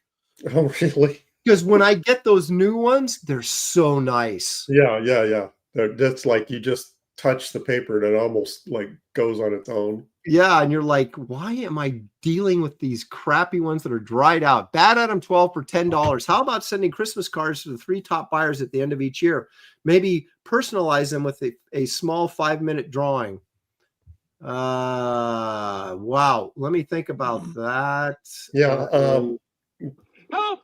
I'm being repressed. Exactly. Exactly. Yep. You know how much effort that would take? I know. Now, see, look who you're talking to. This is a Graybeard show, and they're like, hey, what if you did something that required effort? Yeah, Aaron doesn't like pushing a button. Yeah, the 5 or the 5 minute. The quickie sketch is not the problem. It's going to mail it and all that, get in the car. Yeah, that's right. I do the quickie sketch. That's no problem. And the other thing you guys have to consider, all these suggestions have nothing to do with David, Dan, and I. This is Aaron's show. He would have to do all that stuff. And I'm the last guy on the show you want to ask to do something. Exactly. So, but I'll certainly take it under advisement.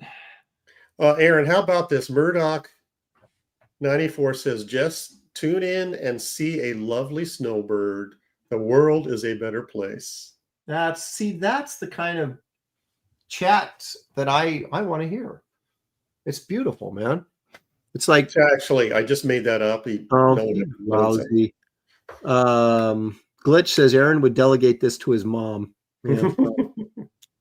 That's true. Any autographs or small sketches, those are all done by his mom. Now, dude, that's the one thing she can't do is do the signature. So I got to come through for that. And I feel bad for my mother because the printer, much to my chagrin, I asked them to shrink wrap the books because it helps keep them from getting damaged. But shrink wrap them in groups of like 10 or 20 books, right? So you have this big bulk of shrink wrap books. They shrink wrapped everyone individually. Really? So now for me to sign these books, my mom is down there taking off shrink wrap one at a time. And they're also, kind of hard to open as the customer. I don't understand.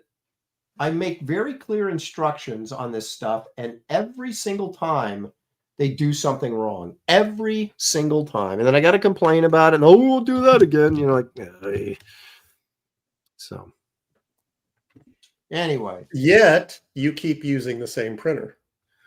Well, I've got a printer rep, and she has like a bunch of different people she can use. And my printer rep always, when things go wrong, and here's the thing, it doesn't matter who you use, things are going to go wrong.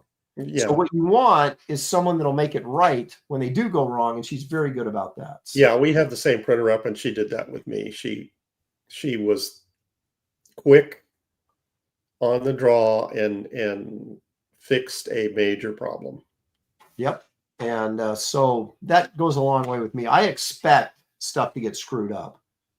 It always does, but it's getting that fixed is the issue. And if you got someone that is a good fixer, then, you know, that's all you can ask for. I agree.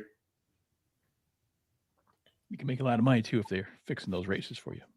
Yeah, well, I used to require shrink wrapping, bundle shrink wrapping, and then a double boxing, because I just, you know how stuff gets damaged so easily. And so I made them, and I pay, you know, the extra for whatever it costs to do that, because it's worth it, because you save your books. And so then they were like, no, we don't have to double box. We got these, you know, we've got really good boxes. And they were shipping them without double boxing, but they were these really thick, solid book boxes. This time they sent me just regular crappy book boxes. And so some of them got crushed. So I have a much higher volume at the moment of damaged books than, I mean, you always expect some to be damaged, but I'm getting a little pissy about it, to be honest with you, because it's like over 10% so far have been damaged. And it's like, that is way too high. Yeah, that's a lot. But it's only been on like some of the outside boxes on the pallet. Thank you. And the ones in the middle seem to be fine, you know, and the thing is, shrink wrapping them individually doesn't protect the book that well. It's shrink wrapping them in bulk that protects them. It's like the difference between a phone book and a, you know. Right. And so individual shrink wrapping would just protect it from dirt. Yes, it doesn't protect it from getting bent. Right. And so I've got issues that I will be bringing up here shortly. But like I said, it was only these, I pulled all the beat up boxes first, and that's where I got that sort of 10% damage. All the rest have so far been clean. So I'm hoping it's only, you know, those few, because obviously you overprint to protect for that, but you don't want your entire inventory to be eaten up by damaged books. Right. Books you can't sell is all money you have to eat. Except for Creative Faye. She always buys damaged books. But in that, she works the system. Yeah. She knows how to get the deal.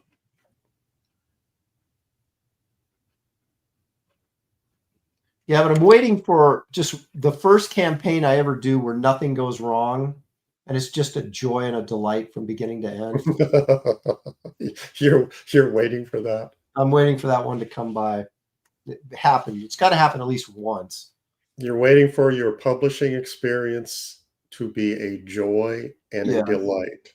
Yeah, and go, why wasn't I? Problem is when one does come, you'd be like so braced for the impact that like you won't really enjoy it. You're just like, oh, nothing went wrong. You're stressing out anyway. You're like, something's about to go wrong, and you get to the end and go, nothing went wrong. I can't believe it. So I didn't really get to enjoy it. Exactly. But it just goes to show you how, you know, it's like the stuff we worry about. Like you get a book that's got a bend in the spine or something, and you freak out. And you're like, I can't send this to my, you know, I can't use this book. You go to a comic shop and 50% of the books are dinged, you know, because Marvel and DC, they don't give a rip. They just send them, and you know, you get what you get. Well, I mean, if you have enough of them, we're getting these suggestions in the chat. If you have enough of them, you can sell them as dented, or you know, as reader copies, and mark them down. Right, you can do that. I mean, you can, you know, cut them 50% in half or whatever. There's a lot of people, and I know this for a fact, there's a lot of people that really don't care that much about condition. Yeah, I'm the same way. I've never bought a comic for collecting. It's always been to read. Well, so if I can get a discounted, you know, book, I would be all over that. Well, this one guy that I always run into, or I used to run into, I don't go to Seattle anymore, but when I used to go to the Seattle show, he'd always come up and have me sign. He always had a book with him for me to sign. And it was just, and these are like newer books, right? Because I haven't been in the industry that long. And they were just beat to hell. Like he'd had them in his back pocket, just crinkled up. And he's going, "Can you sign this?" And I just go, "Oh, sure." And he'd sign it.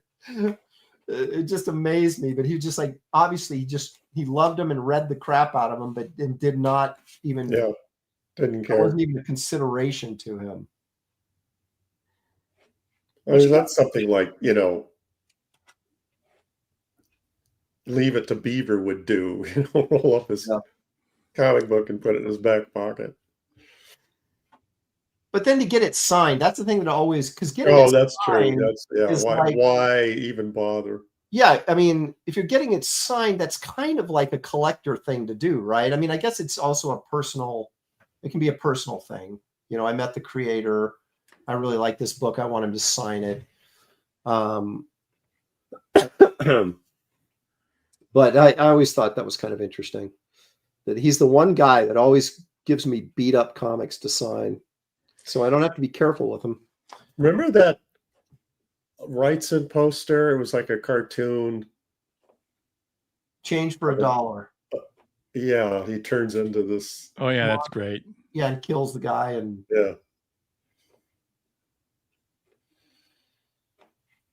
yeah, so how does that apply to what we're talking about? Reminds us, he had one where like that of somebody asking him to sign a Dixie cup. What, Wrightson? What? The change for $1. That's what I'm recalling. There was somebody trying to get him. No. He goes, "Do you have change for $1?" And the guy, this little nerdy guy, turns into this monster, rips the guy's face off and kills him, and then takes the $1 and walks off. It was like this multi-panel poster, right? Right. I'm remembering that one, but there was a similar one, and it may not have been Wrightson, but for some reason I'm attaching, maybe it's because of that poster that you're talking about. But I saw it at a convention. Somebody asking, "Will you sign my Dixie cup?" And the guy just went off on him. You're going to put that Dixie cup on your shelf? It's going to be prized. Hey, anybody ask you anything, it's like if they... Creative Bay, yes, I do have dented brush with destinies. I do. Hang on a second here. Well, this drawing went from sucking to not sucking to sucking again. Well, it's a roller coaster, Dan. It's I think people should pat us on the back for having the balls to come on here and draw live, because you just never know. How much time do we have left? Not a ton. In fact, we're going to do Gary's gripe in just a minute, but I'm trying to find something on the interwebs. This is I think I just the figure's not bad, but it's the surfboard. I couldn't fit it in, and no, it looks stupid. Yes. Well, there's more than that looks stupid, Dan. If you were going to get into it. Right. Wow. No, I'm serious. I don't really love the figure either, but this is something though. I could scan this in to the computer and onto Photoshop, and give myself more room for the surfboard, and actually make this thing look okay. I think. Yeah, I remember this poster, but there was I wish I could. For some reason, I was thinking that it was Wrightson.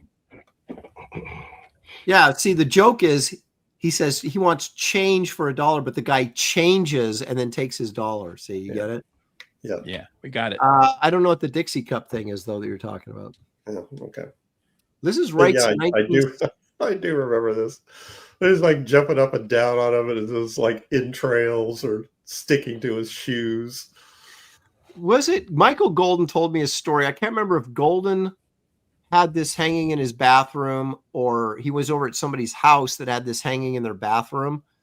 As the story goes, whether it was Golden or someone else at Golden's place, the guy walks, uses the bathroom, and he's in the bathroom and he starts going because he read the first time he saw this and thought it was funny while he was in the bathroom. so I can't remember if that was Golden that said that it was just this odd thing. This kind of chuckle came out of the bathroom while he was in there. He was assuming it. They were laughing. Yeah, yeah. That's the assumption, of course. Yes, that was 1976. That was prime, baby. That was prime Wrightson right there. Yeah, that was his salad days. Yeah. You know, the more I think about this, I'm just more confused by it.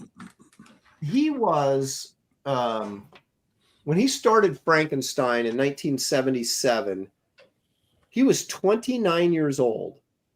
When Frankenstein got published in, what was it, 82 or 83 by Marvel? It was 82 or 83. I can't remember. I think it was 82, maybe 83. Anyway, he was essentially, 32 years old? Yeah, that's like 5 or 6 years later.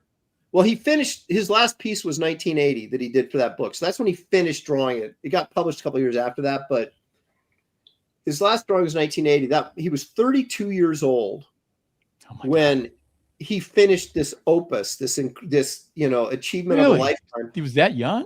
Yes, and then his art just fell off a cliff after that. Yeah, it did. So it's like, did he just go, that's all I've got. I don't want to put that kind of effort in anything ever again. Which is so weird because if you look at his period of time in the 70s when he was in the studio with Barry Smith and Kaluta and Jeff Jones, and they were all just like challenging each other and doing the best work and just trying to be great. Mm-hmm. Yeah. And then by the time you hit 32, you don't have any of that anymore. It's bizarre to me. But I guess, you achieve greatness like that. Well, maybe it was I've never achieved greatness like that. So I don't know what it feels like. Was he a guy who, did drugs or something? Could he have fried his brain or? No, I don't think so. I mean, I'm sure they all smoke pot, but I don't know that he was any worse than anybody else. Wrightson, though, to me, was the only example of an artist that dropped off like that. There have been many artists that their work has dropped off. His stuff changed, though. It almost looked like somebody else was drawing for him. Yeah, like they were trying to emulate him, but trying to do his style. Right. And it's like, ooh, Wrightson's, his stuff is slipping. It just seemed to me like somebody else was doing it. It's a possibility.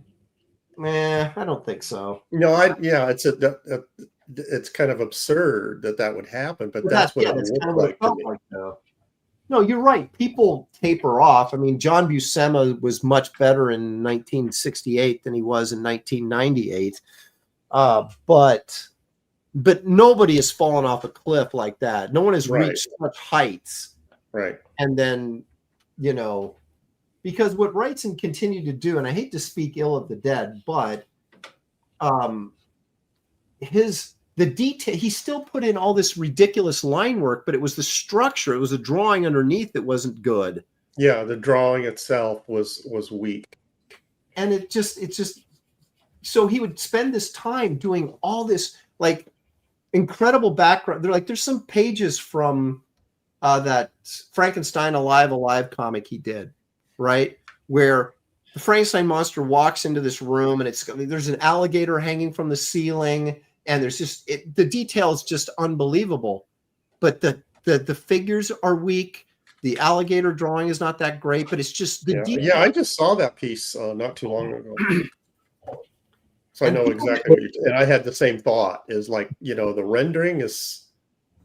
But what do you remember him for? But the drawing was just bad. Yeah, and I'm just why would you put that much time into the noodling and not put as much time into the actual drawing? Right. It's just weird. So what do you remember him for, though? Well, I remember him for any of his work from 1972 to 1980. I know you're talking about Frankenstein, which is what most people remember him for, right? Is that what you're getting at? Yeah, and he put his complete best effort, and he didn't feel like doing it again. And then everything else is a job. Well, and I think that's probably true. but it's bizarre that you would reach those heights and then just kind of walk away from it as a serious artist. Did he know how good it was in his time? Oh, sure he did. Oh yeah. Yeah. I mean, he just. I think he was like the Frazetta of his day. That Frazetta was the man, and everybody knew it. Frank knew it. You know, I think it was the same thing with Wrightson. He knew it. Well, and the thing is, it was Frazetta. They asked Frazetta. Somebody asked Frazetta who he thought was closest to him, in current, and he said Wrightson. So. Wrightson wasn't. Wrightson didn't have the same figure, strengths. It was in his design and execution that was just so incredible. Now think about what you just said. Frank Frazetta said the guy who's closest to him is Bernie Wrightson. If I was Bernie Wrightson, I'd break all my pencils. I'd be like, damn these drawings. I can't keep doing this. Someday I'm gonna do something bad, and No, I mean, I just think that's what it is. I think you get to. It's just a weird mentality for an artist to take, where they just it's like weird for you. I think most artists would do that. Look at. I'm not trying to crap on Travis, but look at Travis. He's just doing pinups and stuff like that. He doesn't want to do storytelling, and some people don't like his drawing. His drawing is still really good. Some people don't like his newer style. Well, okay, but you're always going to have that. But objectively, his stuff is still really good. It's maybe not as good or as likable as what he was doing, but I mean.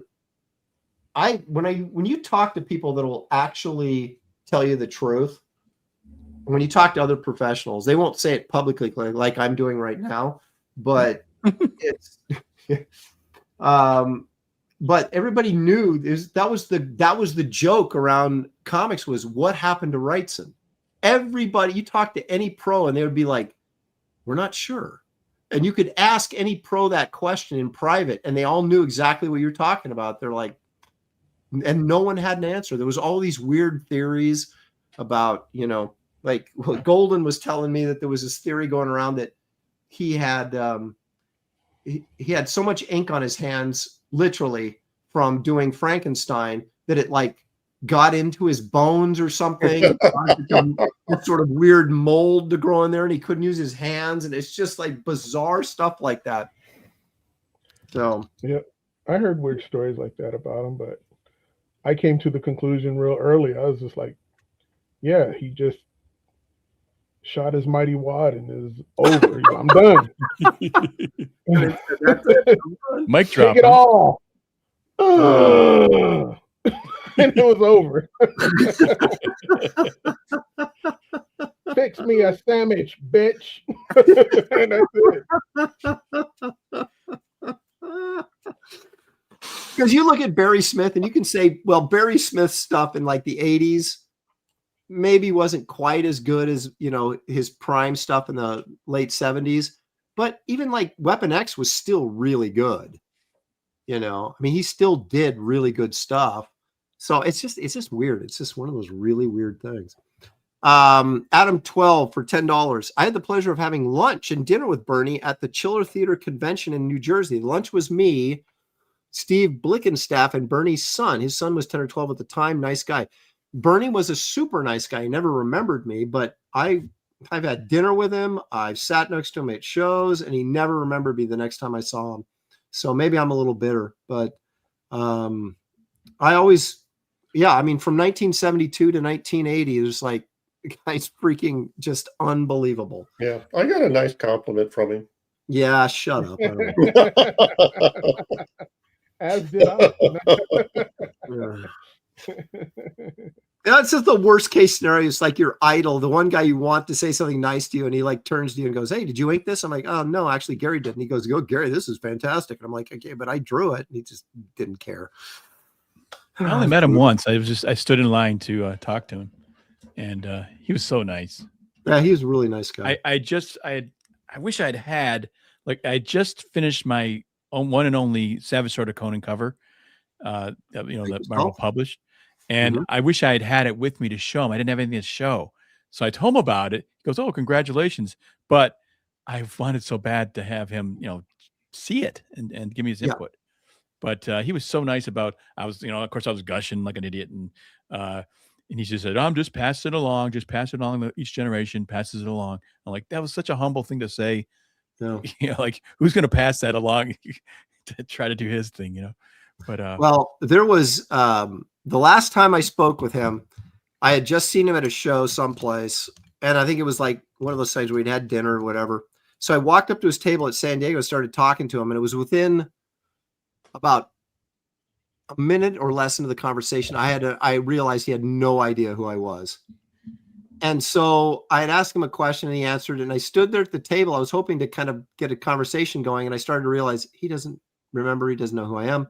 And then he kind of turned and started talking to the guy next to him while I was standing at the table. And then I just sort of kind of turned my head and sulked away in silence. The last time I ever talked to him. Shame of embarrassment. Yeah, it was terrible. I was humiliated. I was just like, because it's like you go up to somebody. Was that like the Charlie Brown moment with the head down and walking away with the sad music? Yeah, it's like, you're going up to talk to your idol, and you're like, oh yeah, we're friends. We had dinner and blah blah blah. And you go, and he's freaking no idea who you are. Sequential artist for 5 says, jokes aside, thank you by the way for the 5. Jokes aside, just in life in general. If you've been to the mountaintop, everything afterward will always seem less than. I know I can see the amount of work that he put into Frankenstein, that would kill most people, and maybe it did. It was just like, that's it. Like David said, it's like, what can you do to top it? So why even, just take, these are all art jobs. I'm just going to blow through them, but it doesn't explain the immaculate amount of detail he put into his work. How many of those pieces did he do for that Mary Shelley project? There's like 20. I don't know how many were used. I think he did over 40 drawings, but he didn't use all of them. Like a lot of them didn't get used. Finished inks. I know I've seen a few that were like half finished, mostly inked. Yeah. I'm talking about finished. I know there was. Yeah, I want to say that there was. Like between 30 and 40 in that book. I'd have to go count them, but okay. I know for a fact that there's multiple pieces that he did not use in the book that were like in the portfolios. Yeah. I remember seeing those. Yeah, sure. Yeah, like there's a great one where Frankenstein is digging in the grave, and there's these steps that lead up the hill, and everything's covered with leaves. It's all leaves and he grass. Didn't use it. He didn't use it. It's a great illustration. Yeah, it is. And then there's the one where the guys find him passed out by the pond, and the reflection, it's like turned upside down, kind of. Yep. I love that one. Yeah. It's incredible. And he didn't use that one because he said too many people kept coming into his studio and turning it upside down because they couldn't figure out what they were looking at. And I was just like, yeah. Okay, because your friends are idiots doesn't mean you shouldn't use this drawing. Yeah. Just for argument's sake, we'll say 30. Yes. I did 3 of those recreations. 3. And they almost killed me. No, I think can't you're right. I can imagine. No, working on that stuff for years. That's crazy. I think it's true. I think there is some truth to it. But, and again, never having reached that level in your career, it's hard to know what it feels like, Speaking of that, why don't we actually, this isn't speaking of it all. It's a horrible transition, but it is time for What's Gary's Beef? Yeah.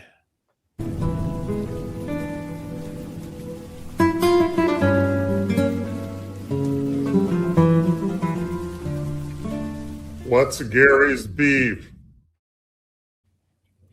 All right, bring it on, Gary. What is troubling you this week? My mother. Your what? My mother. Uh-oh. Bear with me, David. I told David the story already. So several weeks what? ago, I dream a lot. Okay. And I always remember them. I was having a dream. I was in my old house in California. My mom was showing off comic book pages that she had inked of Blue Devil over Paris Cullens. Oh, I'm sorry. What? Yeah. Did I hear you right? She was passing off your work as No. She was showing them to me. that she inked. She had gotten a gig from DC. Your mother? Inking Paris Blue Devil. How dare she? And this was like, even though this was in the house in San Jose that she'd not lived in for decades, it was today. And Paris. This is your dream. Okay, I thought this was real for a minute. I was like, what in the world are you? Okay, go ahead. Paris shows up while I'm looking at these pages, and they're, she's going on and on about how great they are. And my mom didn't mention at all that I'm being snubbed. Paris doesn't mention that I'm being snubbed. They're just going on and on about how great this is going to be for her, that she's going to be inking comics professionally. And I'm getting mad in the dream, like, hey, I'm standing here. I'm right here. Doesn't anyone see that I'm getting the short end of the stick of this? And Paris is bringing back Blue Devil. And he doesn't hire me, he hires my mom. Oh, man. And I wake up mad. I'm mad. And the ironical part about this dream is that my mother passed away about 20 years ago. And I'm mad at her. For stealing your gig. Even though she's not been with me that long. Mom, how could you have done that? That's hilarious. And just thinking about it makes me mad. It is funny how you have dreams like that. Like I have, and I think there's some sort of psychology to all this. But so whenever I dream about when my daughter is in my dreams, she's always screwing something up, and it's like I had this dream where I was being chased. There's two different dreams where almost the exact same happened. One, it was like an espionage thing, and I'm running through these dark streets, and I'm getting chased by these two gunmen, right? And you're kind of like the star of the movie kind of thing. And then my daughter shows up. She's like, "Hey, what are you doing?" I'm like, "What do you mean, keep your voice down?" And she totally won't shut up and gives away our position. And then there was another one I was being chased by a werewolf, and she did the exact same thing. And you just wake up and you're like, "What were you?"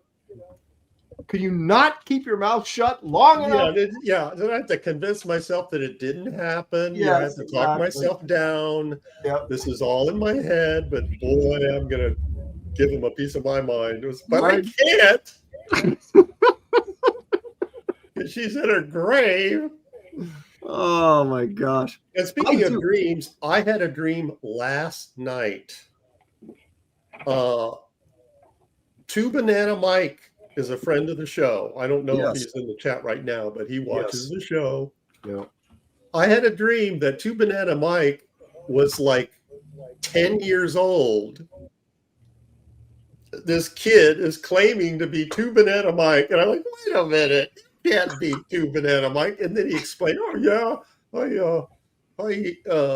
brought 2 bananas for my lunch one time. And that nickname. I was just like, you're 10 years old. You can't be. I had a dream the other day. I was eating a gigantic marshmallow, and when I woke up, my pillow was gone. Oh my!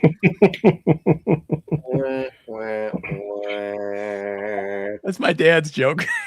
Oh, that is a good dad joke. It's literally a dad joke. Yeah, it's my actual glitch dad joke. I'm dreaming about. See, Aaron, this is the cost that I have suffered being the moderator of the chat, is that I'm dreaming about People in the chat.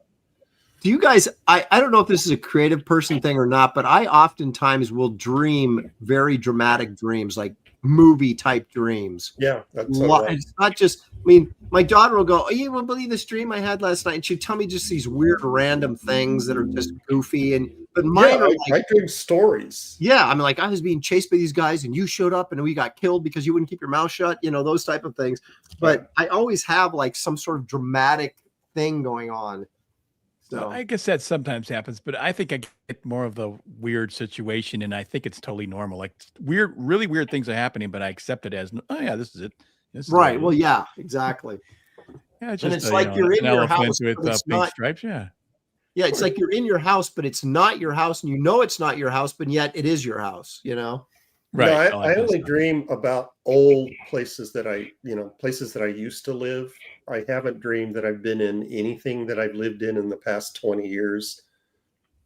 And people that I know, like my brothers, they're always kids. They're never adults. You're pining for your youth. Sometimes I'm disappointed in my dreams. I wake up and I go, is that the best I could do? Why wasn't I the hero? I mean, I'm saying, no, is that the best I could imagine? Like, yeah, my imagination isn't very good. Like, couldn't I feel like I didn't put any, like, a lackluster effort into my dream creation, I've had dreams that continued the next night. I've only had that happen to me a couple times, but that is true. It was a dream where Boris Karloff as Frankenstein. Oh, I like this already. Chasing me around the scary house. And then, I woke up all, the next night, part 2. It's like, and in the dream I knew, I was like, wait a minute. This is familiar. Yeah, it's like this happened last night. Yep. Maybe I need to get paid to do better dreams for myself. I'm just like, it's not too much effort. I'm sleeping anyways. I'm tired. I'm like thinking about what a good dream scenario, Well, I don't know if you can control it. It's always that's not very rarely do you dream about stuff that's troubling you. It's like stuff from like just out of nowhere, and you go, "Why in the world did I dream that?" Yeah, it's random. All right, I'm done. I mean, I'm tired. Yeah, me too. This is every once in a while I'll get something that's a bomb. It's not that this is terrible, but it's just doesn't have any power. Yeah, it's kind of like that though. I'm sorry.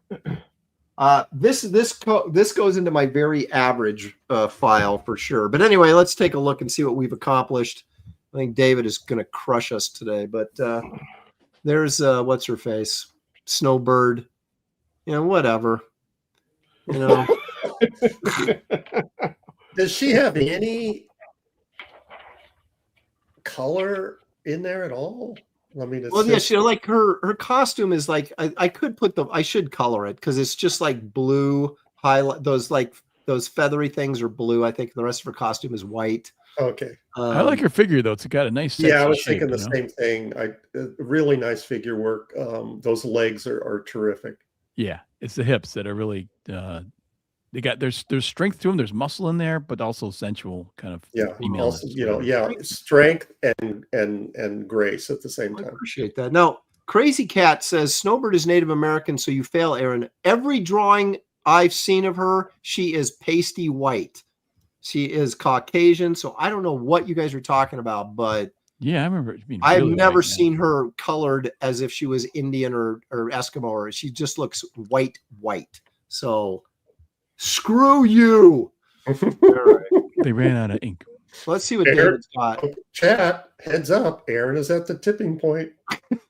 All right. Here's the thing with David, and I hate to be nice, but when David always has like a storytelling element to his art that makes it next level. Like Dan and I are just crapping out figure drawings. David is like telling us a little story along with it, and it's well designed. And He's also pisses me off. He's also laying down a little editorial, like putting in the black man element in this week's theme. Yeah. It looks like Cloak's getting pretty handsy. Yeah. Well, dude, this I hate to say this, David. This is a really nice piece. I hate to say this, I but do. Why do you hate to say it? I'm it like, is. I really like it. Beautiful. it's serious pain for me to utter these words, but that is well designed. Yeah, very It's graphic. Those it's faces really are nice. great. So there you go. Thanks a lot, David. Grumble. Let the bidding, If you guys want to buy it, it's just let hit me the up on bidding Instagram commence. or X. Brent Kaiser Stone likes it. Yeah, we should have had him on to draw white people. All right, now let's look at Dan's. It'll make me feel better, I think. All right.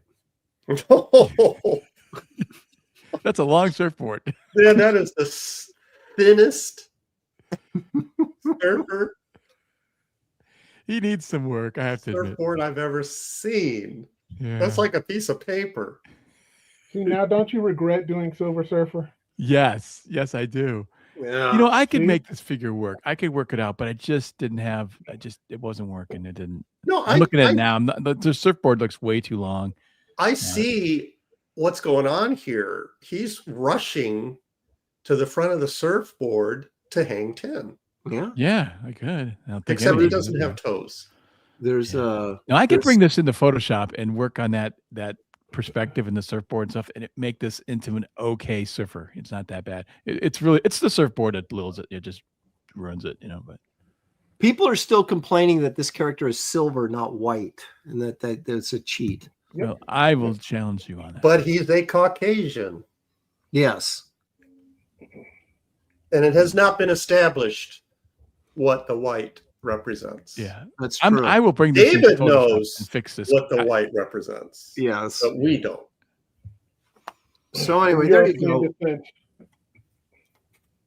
So brilliant effort by David Williams on the topics that he picked this week. So I guess he should bring it in. And Dan and I pulling up the rear today, but that's okay. We can't always. I've only drawn one surfer that I really like, and I did it actually on live. I think on one of my YouTube shows, and it turned out really well. But this one wasn't it.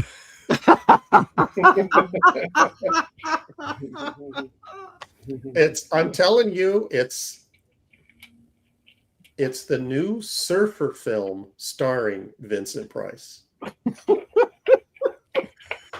I'm gonna color. I thought you guys are gonna make me feel better. Say it's not that bad.